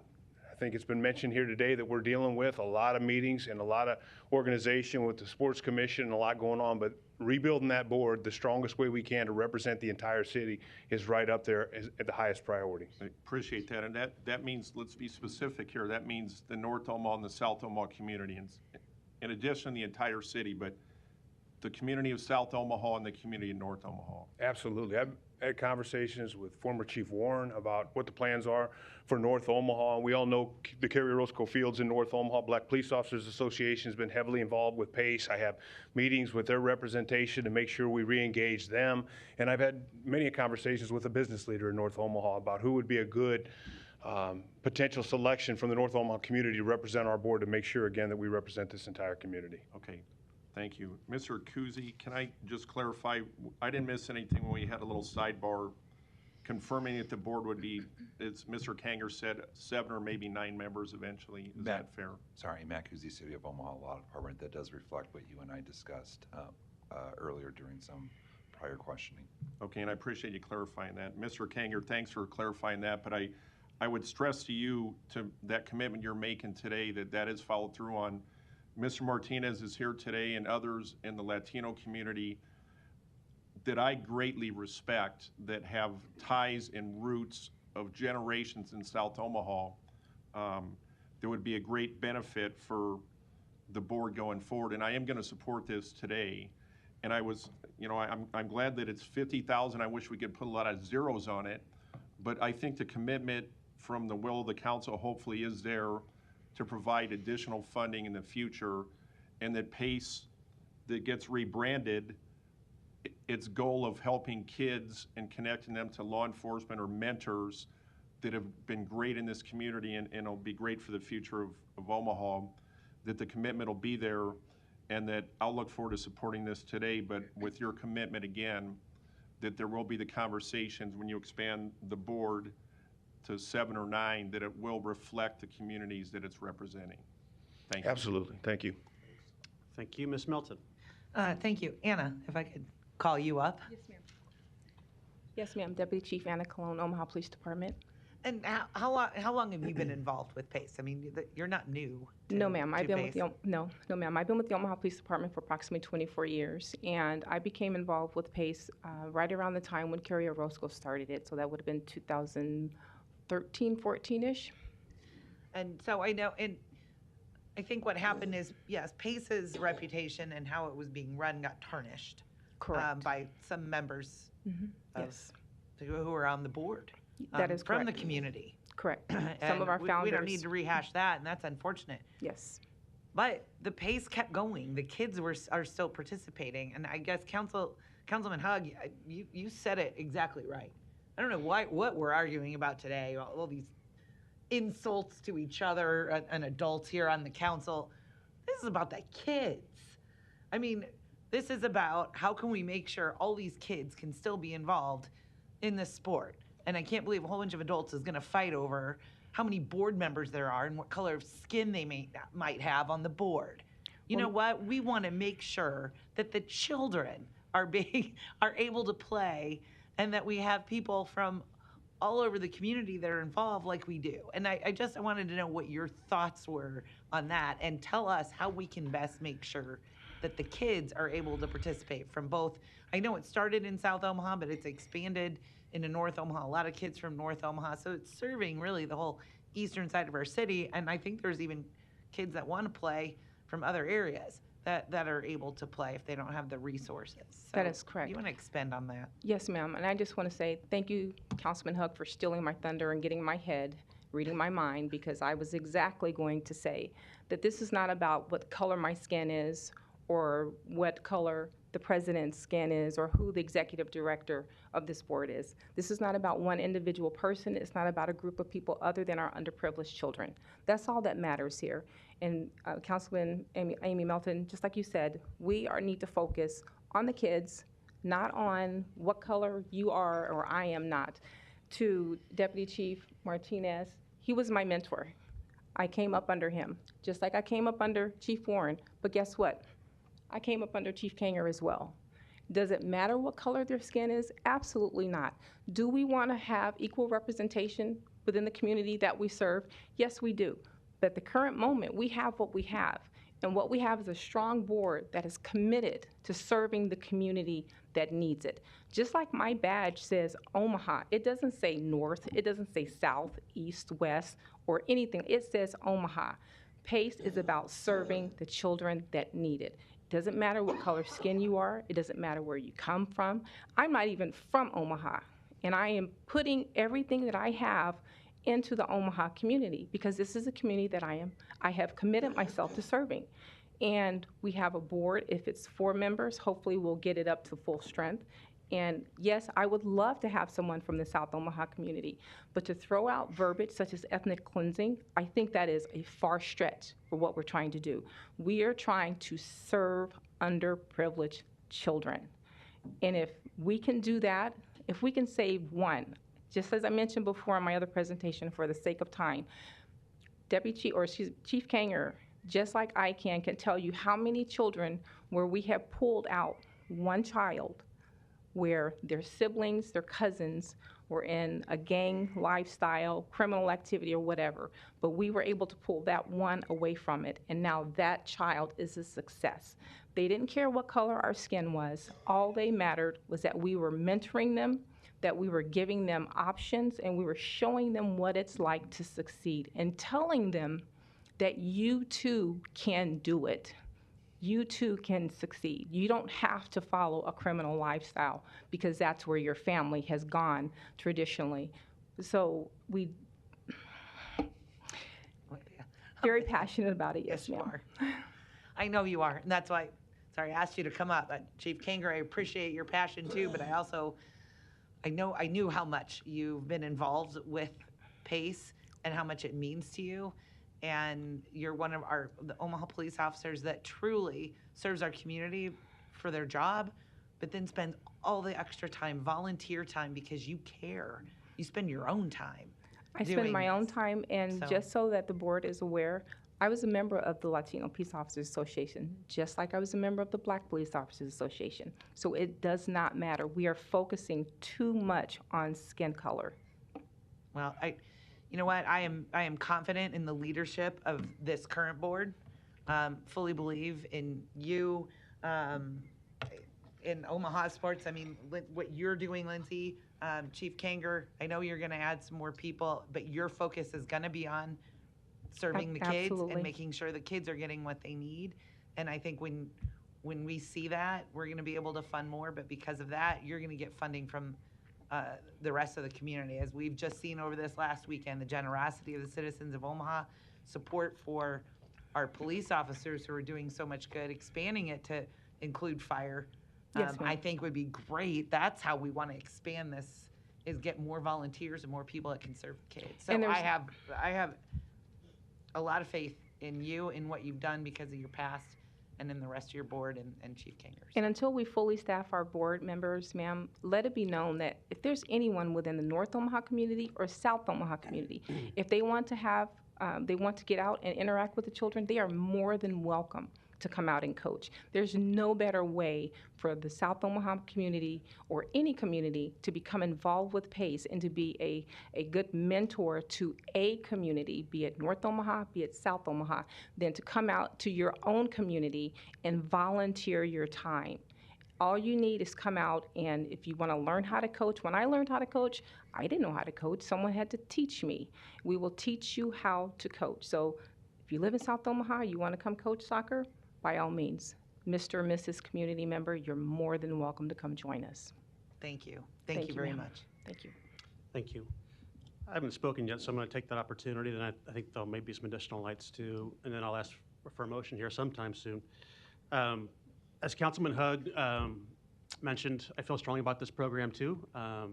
I initiated the first city budget amendment that provided financial funding for PACE, in addition to the police department's partnership and the partnership with our parks departments. I felt that was important in 2017, and I think it did prove important because it attracted additional private donations because the city had financial skin in the game, and that was a very important thing for us to demonstrate. So I do support restoring the program. I think that's very important right now. Tomorrow is May 1st. We're talking about summer programming for these kids, 4,000 kids. Hugely important we do that right now. My preference would be $100,000 too, back to 2022 levels. I would consider more than 2022 levels like we did in 2023. That money was never fully realized to the organization, but I didn't feel $126,000 was too much for a program like this that has great returns, not just with kids and families, but with police community relations too. I guess I find some encouragement that the mayor is saying $100,000 is likely this year. That's how I took those remarks. I would certainly count on that occurring from my perspective. I have confidence that what's going to happen next is that we will prove some results and get this back on track. So I would look forward to supporting that again this fall. If in fact the $50,000 is approved today, I would consider that the first $50,000 renewal of the city's recommitment.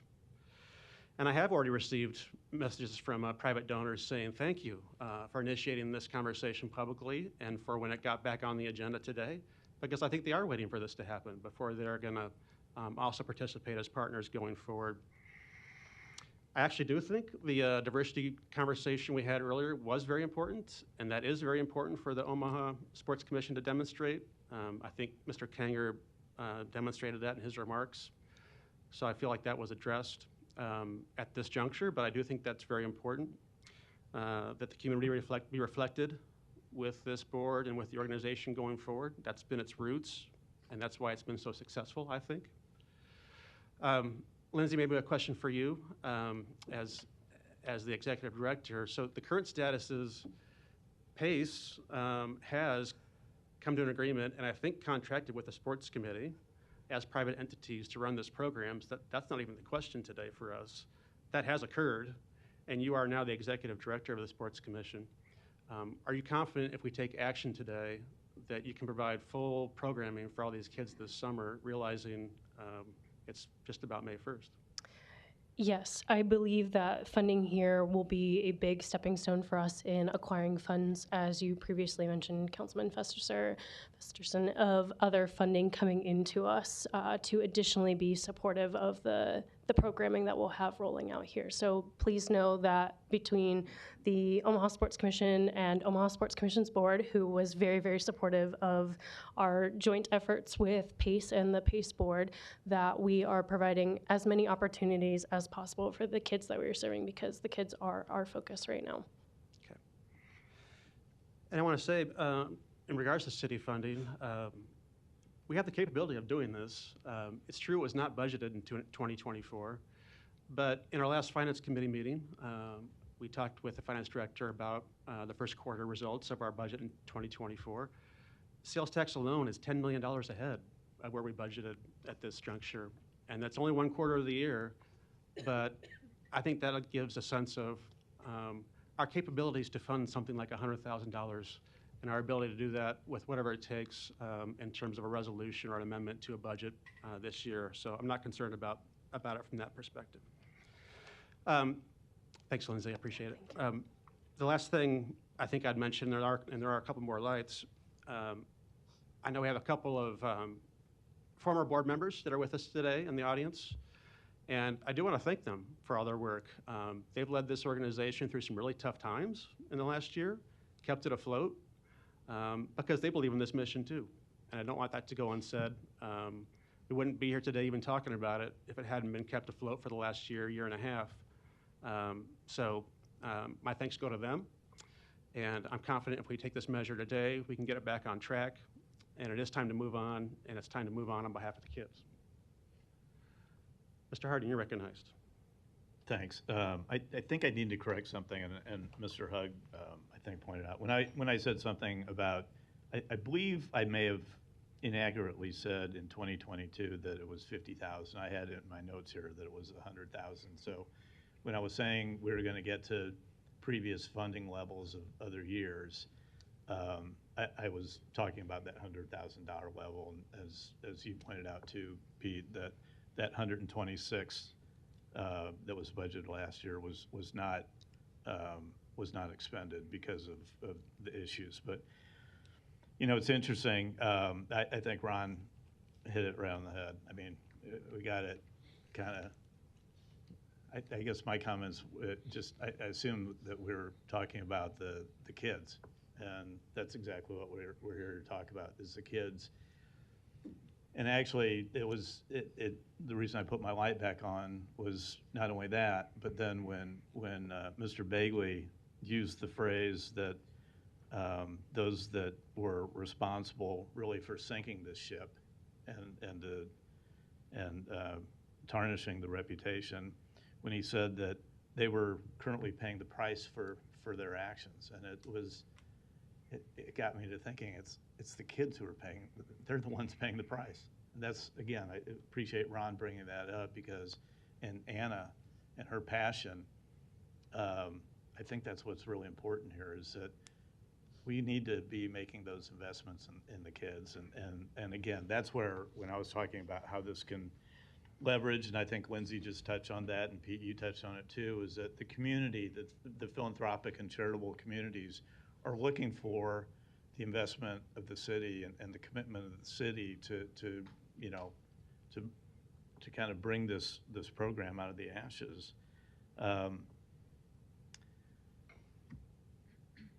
We've got 2 of the board members here today, of the 4. And the passion and the commitment and the drive we've seen demonstrated by these 2 that are here today, and I know the other 2 are on par with the 2 that are represented here today.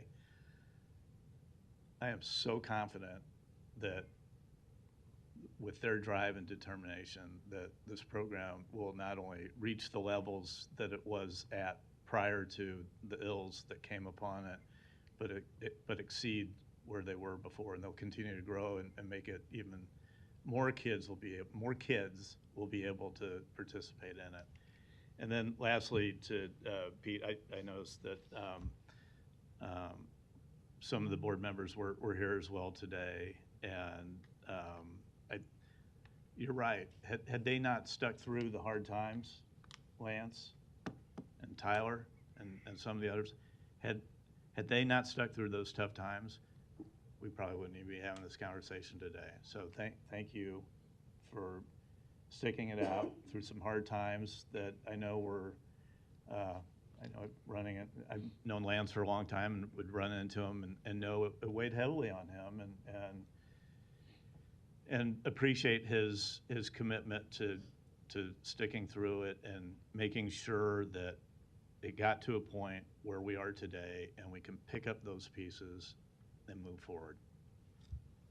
Thank you, Mr. Rowe.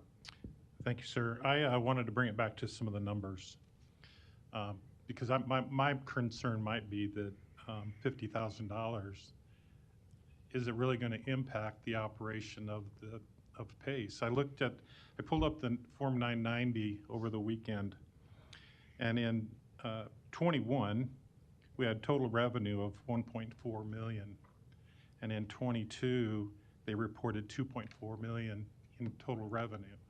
And that, I understand that the operation is completely different today, staffing is completely different, but I think it's important for us to note, as the mayor said, this is a 501c3 nonprofit organization, and this $50,000 is really seed money for the board to go out and do their job. Their job is to go out and secure funding from philanthropy, from sponsorships, from things that they can do, and that's how they can impact, as well as coach kids. I know that's important, but they also need $50,000 isn't going to get the job done.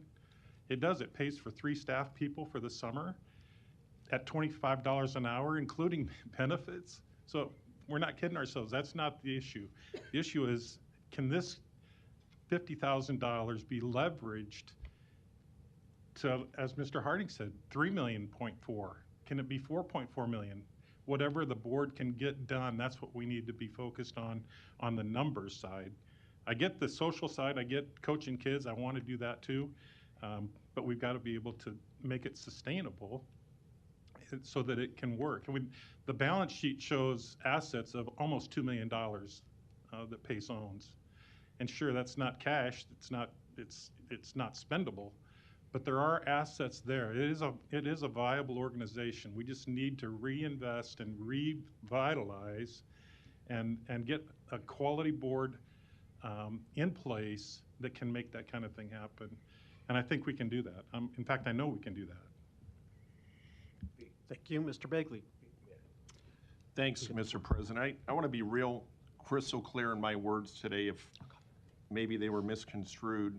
I am 100% in support of what the work is that's being put into this for the kids that were impacted by what happened at PACE. We're rebranding this, and I am in full support. Mr. Kanger, thank you for your efforts here.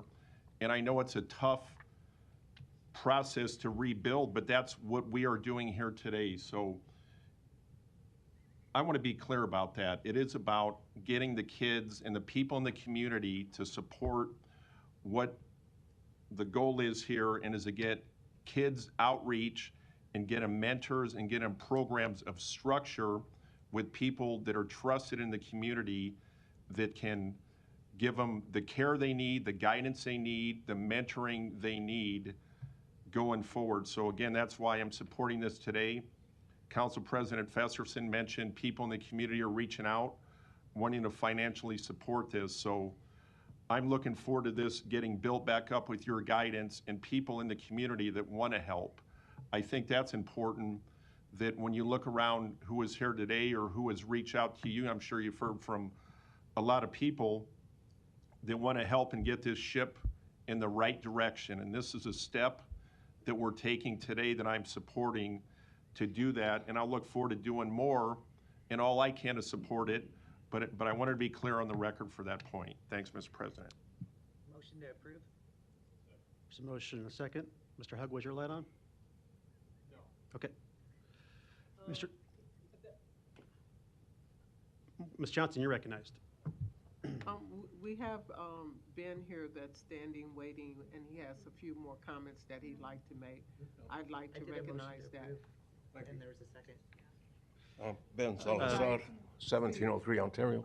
Yeah, let me just. Ben, 1 second. I need to clarify. That was done intentionally, right? I need to clarify. That was done Hey, intentionally. order, please. That was I need to done clarify a point of intentionally. parliamentary nature. Madam Clerk, there was a motion and a second to approve. Can there be further dialogue?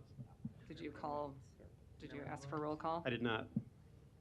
Okay, Ms. Johnson, the floor is yours, and you recognize Mr. Salazar. Mr. Salazar. Oh, thank you.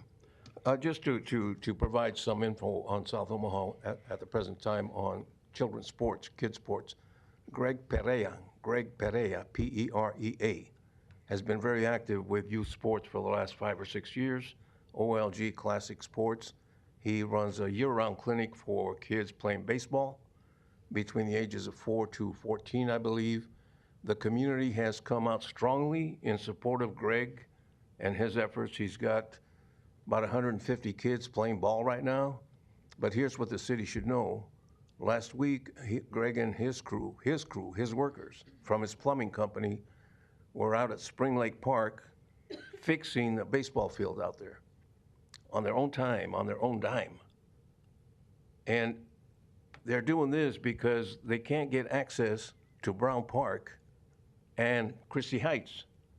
These are the kids in South Omaha who don't have a place to play ball because they can't afford it. They both charge money to practice on and to play on.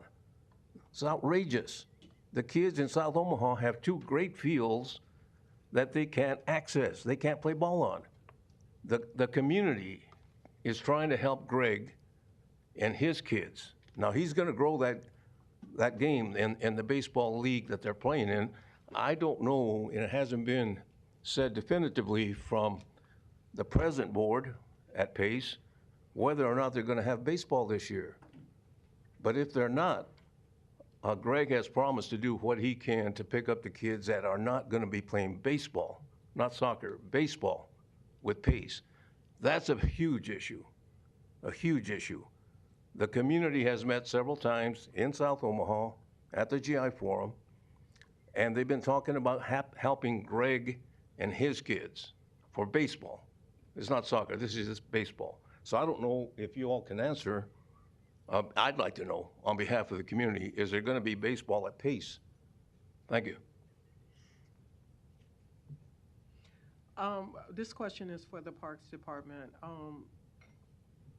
Is there a cost to go to Miller Park or any other park, especially in underprivileged neighborhoods? Jake Linder, Omaha Parks Department.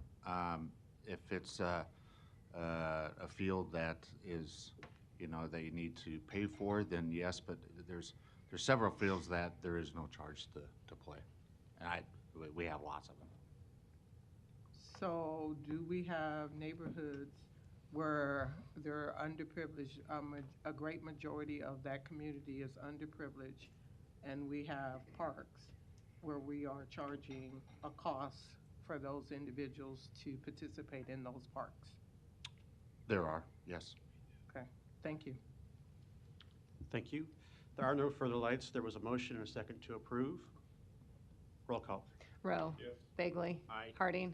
Hug. Yes. Johnson. Yes. Melton. Yes. Mr. President. Yes. Motion passed 7-0. Thank you for your testimony. Items 6 through 8 can be considered together for Woodbrook West, located northwest of 182nd and 4th Streets. Planning Board and Planning Department recommend approval.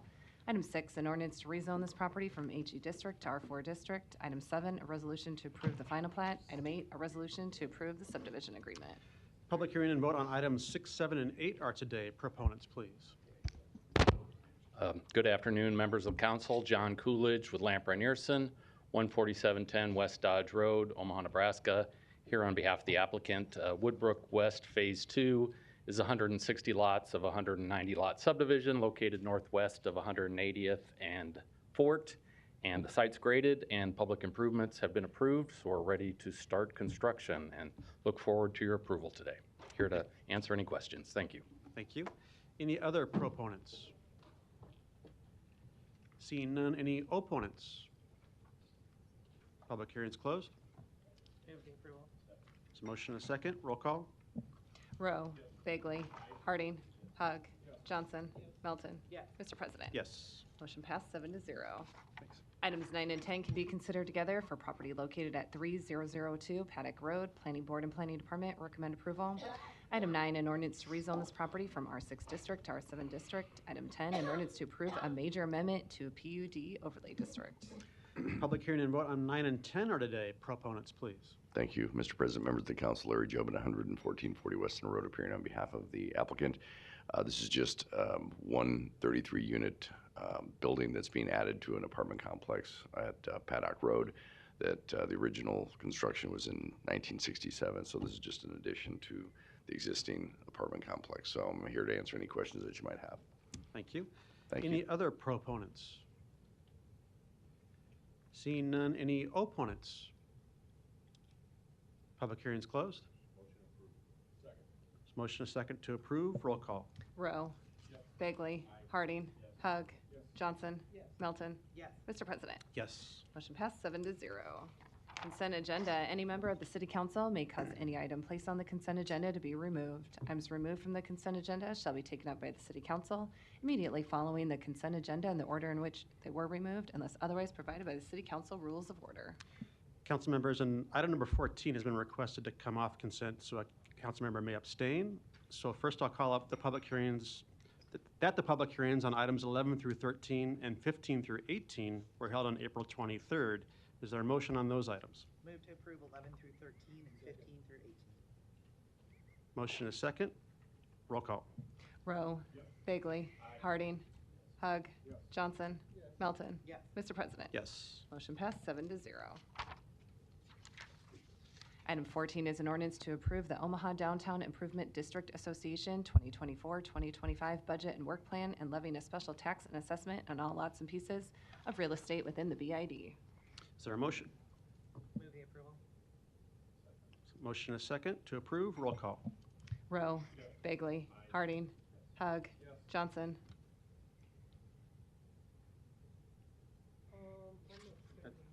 Yep, abstain. Melton. Yes. Mr. President. Yes. Motion passed 6-0. Johnson abstains. The public hearings on agenda items 19 through 42 are today. If you wish to address the city council regarding these items, please come to the microphone, indicate the agenda item number you wish to address, identify yourself by name, address, and who you represent, and if you are a proponent or an opponent. These are items 19 through 42. Seeing none, public hearings are closed. Move the approval. There's a motion and a second to approve. Roll call. Rowe. Bagley. Harding. Hug. Johnson. Melton. Mr. President. Yes. Motion passed 7-0. Item 44, a resolution to approve the 2023 tax increment financing annual report. The public hearing and vote on number 44 is today. We've asked Ms. Hadley from the Planning Department to give a brief overview of this 2023 tax increment financing annual report, and then we'll take proponents and opponents.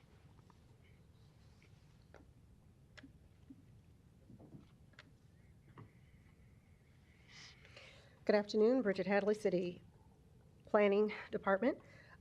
This image will be left up here because it will be talked about, touched on throughout this presentation.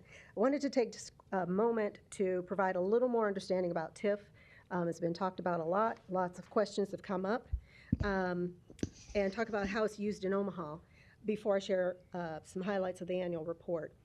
TIF, which is authorized in the state of Nebraska, is used as an incentive to encourage the private sector to partner with the city of Omaha to engage in community redevelopment and economic development within community redevelopment areas. Now, while there is information on our website to help people understand TIF, I thought I would describe it in this manner, and you'll hear some terms used repeatedly to hopefully drive home some points.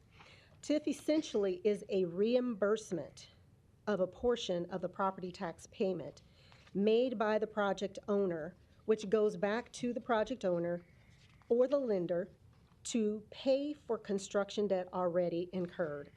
How TIF works in Omaha could be likened to a rebate in most cases. Those of us who have shopped and received a rebate realize that you make a purchase, expend some dollars, then you submit a form that demonstrates you've spent some dollars, and then a portion of that money is sent back to you. Likewise with TIF, and in that the project owner, after going through an extensive vetting process, including the TIF approval process, completes the construction associated with the property, which is the TIF redevelopment project plan that you all approve often, and pays to the Douglas County Treasurer the full real estate tax that was assessed by the county. The county treasurer will send only that portion that is the TIF, and that is also the newly generated tax revenue, which is what you see here in this blue area, also known as the excess ad valorem tax. And that results from the construction progress or construction completion of the proposed project plan. And These little images are trying to demonstrate, the process or the progress of construction. The TIF is received by the City Finance Department, which then determines who the TIF dollars go to. The TIF redevelopment promissory note that the city creates tells us to whom to send the TIF dollars. In most cases, the project owner has secured a construction loan from a bank and must pay back that loan it incurred to construct the project. The TIF is what reimburses the project for debt already incurred. The proof that we have what the project owner proposed and has executed on in its proposal is the construction progress or completion, which is evidenced oftentimes by me driving around and doing my site visits and drive-bys. I think this part is also part of the issue with this term. The word financing in the TIF increment financing does imply financing. However, it is not the type of financing that you and I are accustomed to, such as when we finance a car or finance a house. In those instances, there is a repayment to the source or the lender that must occur. In the case with TIF, with the City of Omaha, the city acts as a facilitator, not a lender. The TIF redevelopment promissory note simply allows the city to capture or collect the TIF, and again, that's this in here, represented by the blue. Capture or collect the TIF, which, as I mentioned, that is sent by the county treasurer to the city finance department, which then forwards those TIF dollars to the lender, as I had stated before. The city is not taking anyone else's TIF or tax dollars, rather, to help pay back a loan that was incurred by the project owner. The city is not obligated to pay the debt service on the construction loan to the bank if the project hasn't generated any TIF, meaning nothing has happened here because no construction has happened. As previously stated, the city's role is simply to capture and collect that portion of the new tax revenue generated by the construction progress or completion of the project, and then forward those TIF dollars to the entity on the TIF redevelopment promissory note, and again, that's typically a bank. In the development financing space, what I've described is called the developer financed method, or pay-as-you-go. In this method, the developer or project owner is completely responsible for putting together their capital stack, which is the complete array of funding sources that it will take to fund or finance the entire project. And you will note that these sources are listed in the sources and uses table of the TIF application. The local municipality, in this case the City of Omaha, does not give or lend any money up front to the project. Keep in mind that the newly generated tax revenue would not exist had this level and scope of project not been proposed by the project owner, approved by the city, and then completed. So if the project never gets off the ground, meaning it never commences, there would be no tax revenues generated. Thus, there would be no tax revenues for the city to capture or collect or be received by the county. In other words, no obligation by the city to reimburse anyone, not a bank, not the project owner. If there were new tax revenues generated by the project, again in this blue area, as a result of a project moving forward in completion, those newly tax revenues paid by the project owner to the county treasurer, then the city will capture those dollars and forward them to the holder of the TIF redevelopment promissory note. And because the project sources include construction loans, the city will forward the new tax revenues to the lender or the bank that helped the project owner construct that project. So again, this model is a model that is used across the country to help explain how TIF is used. It's generally the same case across the country. It is fully the responsibility of the project owner to construct and complete the proposed project. The risks of financing, construction, leasing, repayment of the debt, etc., are on the project owner and not on any of the political subdivisions. As the project is being constructed, the valuation of the real estate should increase. The county assessors will determine the new value of that property as the construction advances to the point of completion and through the period of stabilization where the project is basically leased up and fully occupied. With all that said, we cannot lose sight of the fact that TIF is used as a tool in the bigger picture of community redevelopment and economic development. Community redevelopment because we are using the tool to revitalize neighborhood and business communities, often within the heart of our city's business improvement districts. And then economic development because we are using the tool to encourage and incentivize businesses to invest and or reinvest in the local economy to create and or retain jobs and to bring their technology, their goods and services to the local economy. So I just wanted to give that primer to go in deep, and it's now public record, so anybody can push play to re-listen to this in the future. I will move now to just cover highlights of the TIF report that is in your package. Highlights would be good. Yeah. The TIF program in 2023, and then highlights of a few performance measures. So in 2023, there were 23 projects that were approved, and you can see the summary of the program activity on pages 4 through 6 of the report. That represents about $129 million in TIF loans and just over $1 billion in total project investments. And there's also a map with a list of all the projects on pages 8 through 13. The types of projects that were approved are housing, mixed use, commercial, industrial. And as a result of the proposed projects, the city leveraged TIF to get a commitment of approximately $49 million in public infrastructure improvement work. This is one of the first uses of TIF in the history of TIF in Nebraska, and so it's very important to mention this as a point of leverage. In terms of blighted areas, there's approximately 21.8% of the city's total acres that are blighted, and that compares to about the same amount in the prior year. In terms of affordable housing, first there were 2,642 housing units that were proposed by the projects that were approved last year. A majority of those were apartment units, about 2,521 units. 133 units were proposed as affordable housing units, which now is up to about 240 units, mostly due to low-income housing tax credits. In the urban core, there were 4 new TIF projects that were approved, and those you'll see on page 8 on the map. On page 8, 3 were in the influence area, 1 was in the streetcar. In terms of paid off or matured TIF projects, that's on page 17 of the report.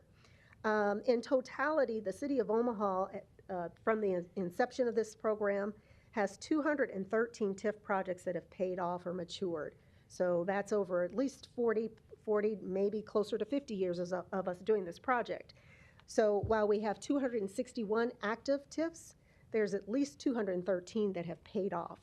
So that's every year we're seeing projects that pay off. 16 of those projects paid off last year. The base value of those projects was about $10 million. Those 16 projects achieved an increase in valuation of $101 million as of January 1st of this year. So this represents a 1,057% increase over the base valuation. Those 16 TIF projects should generate an additional $2.2 million in property tax revenues now that the TIF term has expired and those tax revenues flow to the taxing jurisdictions. Lastly, on page 18, there's a what-if analysis where we try to just address if there was no TIF involved or very little development that occurred. We use the city's historic growth rates from the city finance department, and the results show that only a 35% increase over the base assessed value and tax revenues would have occurred. So that means the property valuation increases would have been nearly $3 million without TIF versus an actual $101 million with TIF. the property tax revenues generated would have been approximately $75,000 without TIF and $2.2 million with TIF. I am going to skip over the active because that's in the report. I would just say the decision to approve the TIF projects often results in a much larger increase in the tax base, which benefits the city, the county, and other taxing jurisdictions as well as citizens. Because the projects are helping to fulfill the city's comprehensive plan, various redevelopment plans, and the city's goals of community redevelopment and economic development, the TIF projects help to make the city of Omaha a better place to live, work, and play. Thank you for the opportunity to present. Thank you. And this document obviously is attached to our public documents for the meeting today, but where else can one find it if you want to see it? Everyone can go to the city's TIF website. So if you just Google tax increment financing Omaha, you will find the report. It is now out there on our website. Okay, thank you. Thank you. Any other proponents today? Seeing none, any opponents? Can I speak? If you want to speak as an opponent, you may. Yes.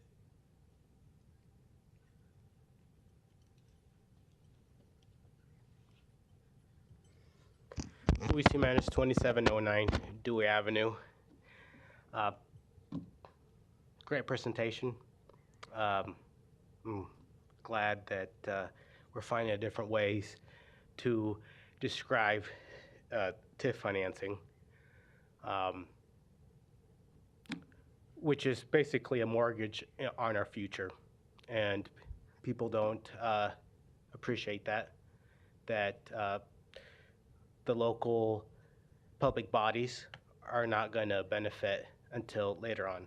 So that's why I say that foundations associated with public bodies need to be supported so that they can recoup some of the money today, this year, next year. I think that the TIF financing needs to be a tool, because you're not going to get rid of it. It's coming from the state. It needs to be a tool in your box for redevelopment. And I've been waiting since I heard Council Member Melton say that you guys, as a legislative body, were going to come up with incentives for redeveloping besides going after property taxes as a financing tool. This was, I remember some things, not always, but specifically what I heard was that you guys were going to come up with a incentive for redevelopment outside of the TIF financing. I think that's smart. And later on in your meeting, you're going to get a presentation to do with a comprehensive plan. So some things are moving, but to do TIF year after year and not assume a cap is not smart. I think that either the state or yourselves should impose a cap, because the TIF eligible financing items aren't all about infrastructure. You've got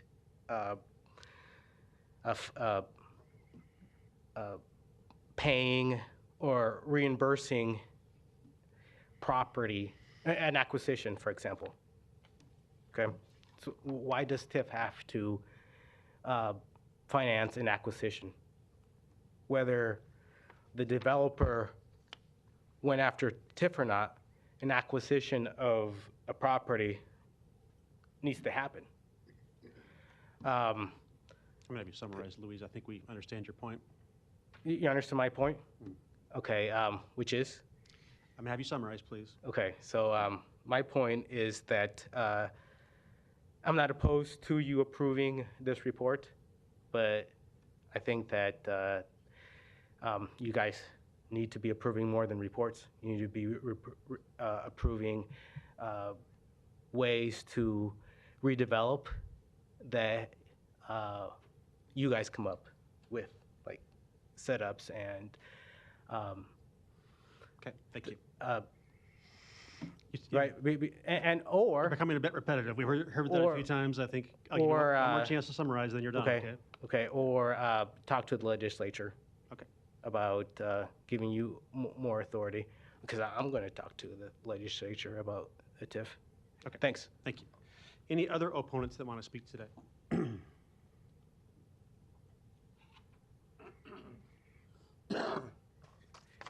Larry Storr, 5015 Lafayette Avenue, Omaha 68132. I'll try to be brief today. I'm usually against everything TIF, but I'd like to pose a few questions that might help clear the remaining foggy answers that I keep getting. Number one, it seems to me as I drive around Omaha and look at these projects, an awful lot of them are also real estate companies. And it makes me wonder when I go past it after the project is done and people are moving in, and I see the real estate sign out there, things for rent, with one of the developers' names on that's been down here many times. And I keep wondering, well, is this kind of like buy low, sell high, and escape the property tax because the new owner will pay that higher property tax, not the guy that got TIF in the first place? Or, well, close to me in Dundee there, it's blighted area. Cumming Street to Hamilton is pretty much on that blighted thing. So if somebody tears down the Kelly Bowl and builds a multi-use apartment building, and we can no longer see the skyline, that, and you're assuring me that that doesn't raise my property tax, not because the project, I don't directly pay them, but all this time during the 15 years to 20 years, when the school district keeps the lower value, they lose money. When the period of that time ends, they supposedly reap a windfall. How's that happen? I don't quite comprehend that. And yes, it might raise the value of my property because I live across the street from it. It doesn't raise my tax because I live across the street from it, only because it raises the value of that area. And then along comes the taxi guy and says, oh, house across the street sold for $400,000. We're raising your property tax assessments to the approximate same rate that property went for. So please clear up. Does the property, the homeowner escape property tax increases because of TIF? Thank you. Thank you. Any other opponents today? Seeing none, public hearings closed. Ms. Melton. I just wanted to quickly say thank you for this report. I would suggest anybody read it if they want more information, and I will print it out myself. If anybody wants a hard copy, I'll print it out for you. Thank you for all your effort and work that you put into this, because it gives the facts, and I really appreciate it. Thank you. Thank you. I'll just give a short observation too. Of the 23 projects in 2023, 13 were housing. In my perspective, that's good. I think we all have an interest in finding out ways to address affordable housing throughout the community. But I would also observe that of those 13 projects, so 2,642 units, but 413 of those were considered affordable. So we have a lot of work to do. And I know this is a very small, probably part of that picture, but I think it needs to be part of that picture when we talk about our affordable housing action plan and TIF as a part of that, and some of the recommendations that are in there, and I think being considered by those task forces. So that's my observation about the report that I think is important. I'll move to approve the report. Motion and a second. Roll call. Rowe. Bagley. Harding. Hug. Johnson. Melton. Mr. President. Yes. Motion passed 7-0. Thank you. Item 45, an ordinance to acquire private property for the Signal Infrastructure Phase E2 project. Public hearing on number 45 is today. Proponents, please. Seeing none, any opponents? Public hearing is closed. Item 46, an ordinance to approve a major amendment to a mixed-use district development agreement for The Hill located northeast of 168th and State Streets. Planning Board and Planning Department recommend denial. Public hearing on number 46 is today. A note for council members, we forgot to address this in the morning meeting, but it is a recommendation to deny from the Planning Department, which will require 5 votes of the council to make a different decision, and I think we'll talk about that here in a minute. First, we'll take proponents. Mr. Gobin. Yes, thank you, Mr. President, members of the council. Larry Jobin, 11440 Western Road, appearing on behalf of the applicant and the developer of the Hill development. We're seeking an amendment to increase the 12% area limitation on freestanding fast food restaurants under the Omaha Municipal Code. The zoning code in particular is 55-564C2. And I think the intent of the master plan, and then which was codified in that particular section of the code, was really to eliminate fast food row. So you didn't want 10 fast food restaurants in one shopping center or one particular development. And this particular development, you'll see here in a minute, has very unique characteristics that I think we can support what we're seeking here today, because I don't think it offends the master plan. And I think for every rule there should be an exception, and I think this is one of those cases that there should be an exception. I don't think it creates any precedent that would be used in the future that doesn't have similar type facts and circumstances, and if someone else comes in with the similar facts and circumstances, well, then maybe they should be approved too. So just so you kind of get a lay of the land here, this is State Street, 168th Street, and what you'll notice here, this is the mixed-use development right here, and then I'll talk about this creek and drainage way that's in this location here. What you'll notice is, first of all, the intersection, we have the triangles, right, for the mixed-use areas. The triangle at 168th and State is a 60-acre mixed-use center, which means a quarter mile in all directions, up to 60 acres could be zoned or utilized for commercial mixed-use, retail, office-type uses, right? Well, the southeast corner, the southwest corner, and the northwest corner are all developed as residential developments today, so they will never be mixed use. So you have a 60-acre mixed use center that really is focused only on the northeast corner. This is the Hill subdivision. So there's really not ever going to be 60 acres of mixed use in this particular location. So what we're seeking to do is, if this drainage way wasn't here, you could have had up to 20 acres of a mixed-use area on the hillside, the northeast corner of the intersection. But because of the creek area, the area that can actually be developed for commercial mixed use is only 9.78 acres. So you're now under 10 acres on a 60-acre intersection. And so what we're trying to do here is, and here's the proposed mixed-use development, what we're trying to do is increase the 12% limitation on fast food restaurants up to 19.3%. And the only reason why is to provide for 2 fast food restaurants in this location. So it seems kind of odd to have 1 fast food restaurant to serve the entire demand of this entire area. And so the idea is, if we can get to 19.3%, we can have at least 2 lots that are shown here as fast food restaurants.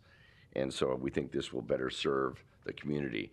And again, because of the unique characteristics here, number one, the other 3 corners are already developed for residential uses, no opportunity for mixed use.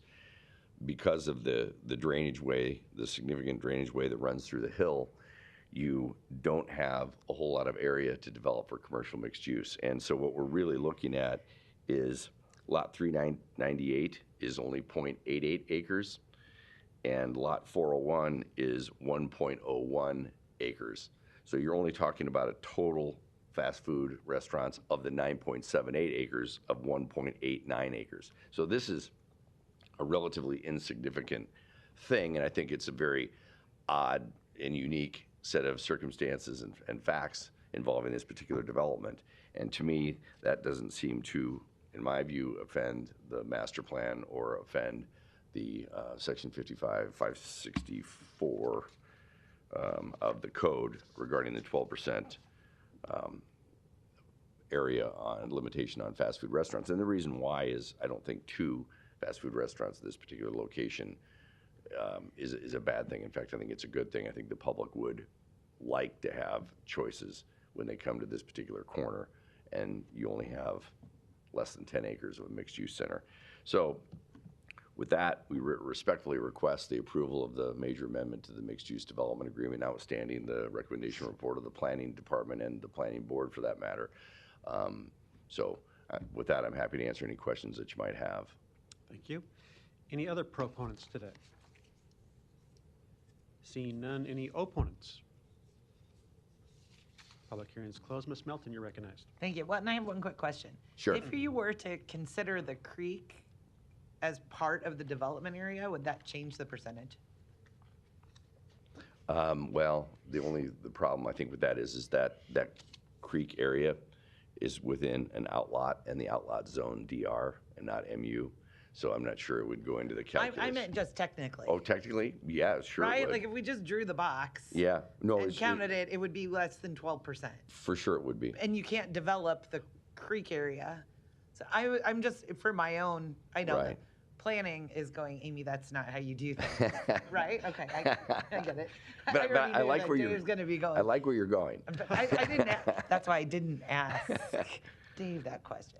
I was just curious as to if I'm looking at space and area, because the point of the master plan was to not have too many in there. You can't develop that area because it's DR and it's a waterway. That's correct. If you, So I'm just saying that we're not offending, I think, what I think you said, the spirit of the master plan in this particular case because of the kind of the uniqueness of the corner. And so mixed-use zoning is zoning by contract. And so if this was a base district zoning, this would be a site regulator, if you will, and you could go to the Zoning Board of Appeals to get a waiver. Well, in the mixed-use arena, you can't get a waiver from the Zoning Board of Appeals because it's zoning by contract. So you're required to get an amendment to the mixed-use development agreement. I would say if you went to the Zoning Board of Appeals and you argued that there was a practical difficulty or a hardship, why? Because there's this huge drainage way that substantially and significantly reduces the area of this particular development that could be used for mixed use, that the Zoning Board of Appeals might very well grant that type of a waiver because I think this is a practical difficulty or hardship. You can also see the irregular shape of the mixed use area as well because of the drainage way. I mean, it's just narrow at the top and it gets wide at the bottom. So there's a lot of things going on with this particular development, and the request here that I think is unique enough, and the facts and circumstances, I think, and support this. the only reason I bring that up, this is in my district. I actually think if you only had one fast food place, you'd actually kind of be giving that fast food place a monopoly, and you're also not giving all of those other people that live around there any choice whatsoever. That's correct.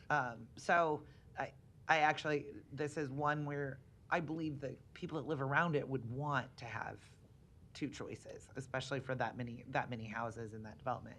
But this is what I would like to do, though. I know that there's a couple of council people that may be gone next week. I would, since this is in my district, I would like to lay this over. I would like to make a motion to lay this over. I know there's a light on. I just want to make the motion to lay it over to May 14th. Motion a second to lay over to May 14th. Mr. Rowe, you're recognized. Yeah, I made the same comments at our planning committee meeting this morning, but I got thrown out of the room. But I'm curious, has the developer identified what other kind of businesses would be on, like face fronting or back fronting onto State Street? Yes, there's a chart. It's very small. I typically have a magnifying glass when I'm at the office, but I mean, they're showing as commercial. Yeah, it's commercial, office, multi-tenant. There's fast food, commercial, fast food, and commercial. So just general retail, could be any number of uses that fall within the permitted uses under the mixed-use zoning under our code. There's also conditional and special uses under our code as well under the mixed-use zoning classification. So it could be really any one of those types of permitted and/or conditional or special uses that could be, within this particular development. I think the thought was, rather than just have one fast food restaurant, let's have a little choice for people that are coming to this particular area, and especially with the number of residential developments around here, I think that there'll be high demand for that type of use. So that's the idea. Thank you. I'll support the motion in a second, too. I think it's important to have the council member from the district in this discussion, and also to have a full council weigh in on the recommendations. So if there are no further lights, roll call. Rowe. Bagley. Harding. Hug. Johnson. Melton. Mr. President. Yes. Motion passed 7-0. Thanks. Thank you.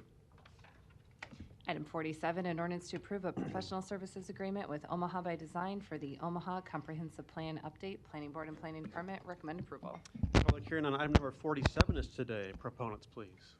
Good afternoon, members of the City Council. I'll keep this brief because we're almost done. So the professional services agreement in front of you today for public hearing is for a nonprofit partner team supporting us on our public engagement for the comprehensive plan update. We've done this on a smaller scale in the past, but never at the citywide scale, utilizing our nonprofit partners. Other communities have done this. Memphis recently completed their comprehensive plan, and they had a very similar model, and it worked very well. Speaking to the procurement process, we advertised this RFP through Douglas County Purchasing on March 13th. Over 300 entities were notified through their system. 20 actually reviewed the RFP. Proposals were due on March 27th. One proposal was submitted by Omaha by Design, Spark, Elevate Omaha, and LEDC, which many of them are here. One had to leave because they had another appointment to get to. The proposal itself scored very high on the criteria that we had set for the RFP, so we're happy about that. On a bit broader scale, the comp plan process will, with approval of this next week, hopefully, we'll start next month, and we'll go through the end of 2026. The public engagement and utilizing our nonprofit partners will actually be this year and next year.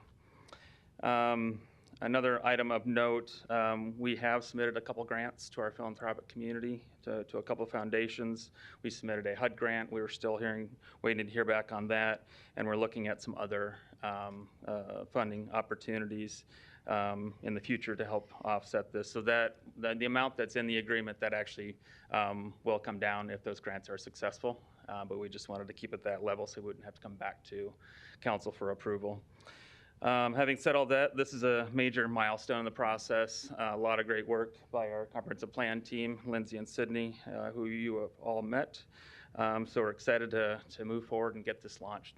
And we mentioned it before in some of the briefings, but it's been a long time since we updated our comprehensive plan, and Omaha is very different today than it was in the 1990s. So thank you.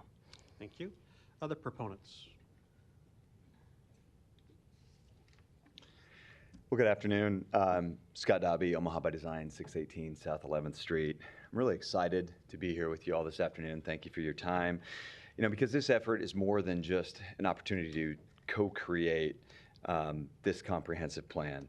It's not only a guide to the city's physical growth and development and public investment, but it is also a community-wide opportunity to set a new standard in the way that we do public planning and public participation in planning. Community engagement of this scale and depth represents an unprecedented opportunity to build an inclusive vision for Omaha's future. Reaching this promise will really take a true partnership between the city and the community. And if you know us, I hope you know that Omaha by Design is really built for just such a role. We serve the Omaha Metro's nonprofit hub for people-centered urban design and policy. We are a nonpartisan and trusted actor that builds bridges between the public, the private sector, and local government, all in pursuit of a vision of a more vibrant and livable city for all. Most importantly, partnership and community engagement have always been at the heart of Omaha by Design's work, because we know that thriving cities are built with many hands. We were eager to respond to the city's call for a nonprofit lead to assist in this community-wide effort. and knowing that our true strength lies in collaboration and collaborative partnerships, our first step was to open conversations with a team of community organizations whom we are proud to stand here with today. We've got Bowie and Nikki and Itzel Lopez of LEDC, had to leave, but Spark and Elevate Omaha do wonderful things and really supplement and augment Omaha by Design's team in ways with skills that we do not have and that we need if we're going to reach the community, if we're going to go to your districts, engage with your constituents, and bring them all in this process of making a plan in a way we've never had the opportunity to make. As Derek mentioned, it's been a long time in the works. It goes back more than 30 years, the last time we as a city came together to really shape this kind of a vision. So in closing there, I guess I just want to say that thank you for your time, and together we really know that we can co-create and co-deliver a robust public engagement process that results in a plan that feels like it was created by the whole community, because it was. Thank you, and I'm obviously here to answer any questions you may have. Thank you. Other proponents?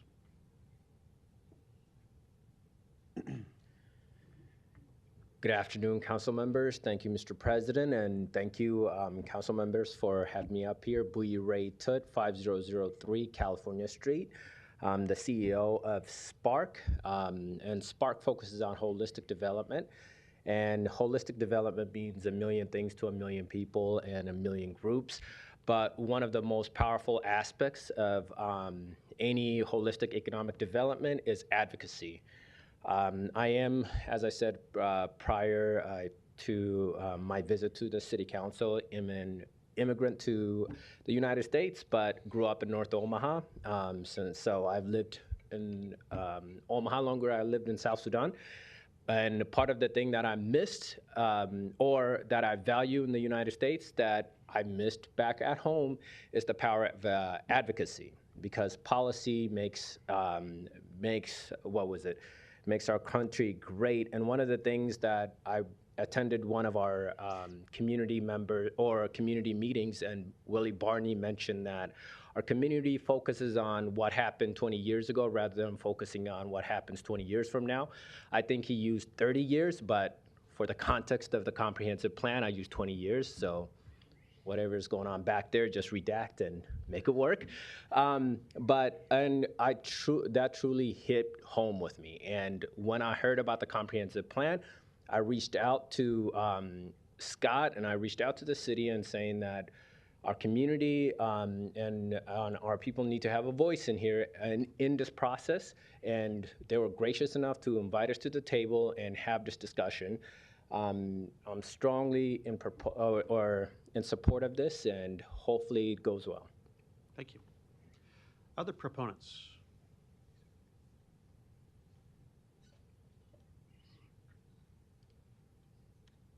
Don't be shy. Come on down. Hi, I'm Nikki Clark, and my pronouns are she, her, and I'm the executive director at Elevate Omaha, one of the partners on the comprehensive plan. And really, I just wanted to come up and say that obviously a big supporter of this, but Elevate Omaha is a youth-driven nonprofit, and so everything that we do is driven by the young people in Omaha. And so being a part of this comprehensive plan, I just wanted the city council members to know that young people really are being centered, and that's something that we appreciate at Elevate, but wanted to also be up here to answer any questions, but also make sure that that is kind of flagged as something that is very important and that we really appreciate. Thank you. Other proponents?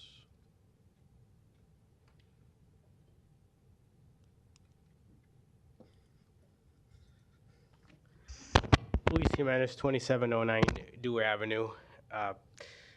I support this public engagement piece because mainly it's coming before the council.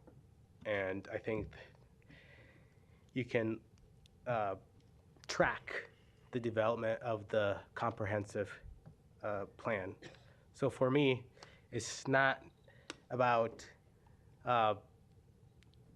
where we're going, it's how we're getting there.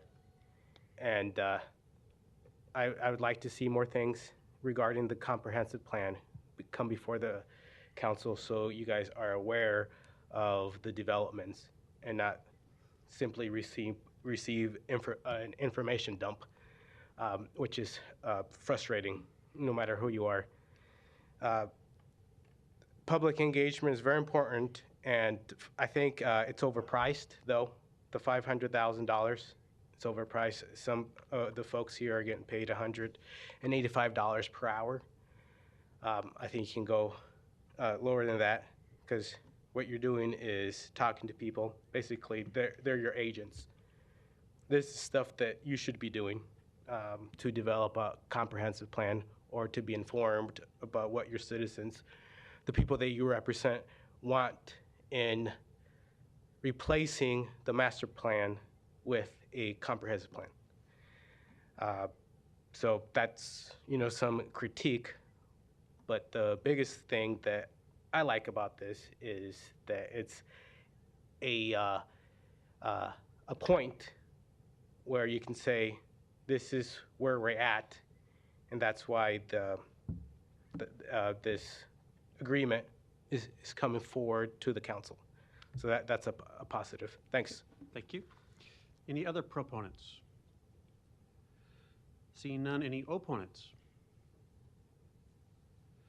Public hearing's closed. Scott, I might just have a question with you real quick. I think this is important. I go back with Omaha by Design, 2005 or so, with your predecessor who was engaged with the city to do urban design principles. And that was a very intensive process and public engagement challenge that I think you'll have with this too. But having that context, I know you are aware of that in our discussions, and the way you're describing the public process, I think is great, and especially with your partners. And I encourage you not to under-engage in any way, shape, or form, because you can't do that with something like this. This is a really important document to engage the public on. And I'm encouraged that in the respect of your partners and also the young people. Elevate Omaha is important too, because when you talk about a document that's going to impact the next 20 years, that's who we're talking about. So I really want to see them involved too. What I didn't ask you, but I think I heard correctly just now, was the $542,000. That is the total cost, but we're just hopeful that it could be offset with private donations. Is that what was expressed just now? Correct, and you may want to take that. Yeah. But thank you for your notes, Councilman, and we agree that if I may just say one thing about the scope of the engagement, it does have to be robust. I mean, we are talking literally hundreds and hundreds of touch points, and in each case, we have to think about thoughtful means and how to facilitate that, how to really open up and invite engagement to go where the citizens are, and then as youth, of course, as well, and then all that has to be somehow distilled, and it has to be recorded, and it has to be analyzed and brought in a way that ultimately then informs the plan, so that when that comes back out, it is reflective of what we heard from the community. So thank you. Yep. Derek? Yeah, so the answer to your question, yes, that 542 number could come down. We're hearing good feedback from the foundations that we have applied to. We won't hear for a little bit on that, but so that number that the city is putting out there could come down for sure. Okay, good. And I did ask Scott this question, but I haven't asked you this question or maybe this observation. We have an awful lot of plans at the city level right now. This is a master plan, so I want to make sure that when we're doing this master plan, we're also keeping in mind the other work we have going on when we talk about climate action plans and bike and pedestrian plans and Vision Zero plans. That'll all be included in these thoughts, right? Yeah, so we've been joking lately, maybe it's just me, but we've been doing a lot of planning work, Affordable housing plans? Yeah, the AMP, the Active Mobility Plan, the Climate Action Plan, HAP and everything else. But all of those plans, and that's part of this first phase, which we'll finally get into. And the other joke we make in the planning departments, we've been planning to plan to plan. We're kind of tired of doing that. So we're going to basically, that first phase of, besides the engagement, is to look at all those plans, the policies, and everything that came with those plans, and those will be inputted into this new comprehensive plan. Good, thank you. Mr. Harding, you're recognized. Thank you. I know Scott wasn't there in 2005, but do you remember what the main focus of Omaha by Design was? And I think it was on the cover of the report in 2005. There was a term I'm thinking of. No, it was the rendering that was on there. Do you know what it was? I don't recall the rendering. I believe it was Crossroads. Why'd you have to go and do that? But I'm bumping the meeting. Motion adjourned? Okay, there's no further lights. Thank you for your testimony, and we'll see you next week. Madam Clerk. Non-action items, items 48 through 78, do not require public hearing or city council consideration at this meeting, but will be placed on a future agenda for public hearing and/or vote. The reason for non-action is noted after the item on the agenda, as well as the date the item is expected to appear on agenda for consideration. Is there a motion to adjourn? Now, motion to Motion and a second. Roll call. Rowe. Bagley. Harding. Hug. Johnson. Melton. Yes. Mr. President. Yes. Motion passed 7-0. Meeting is adjourned at 4:45.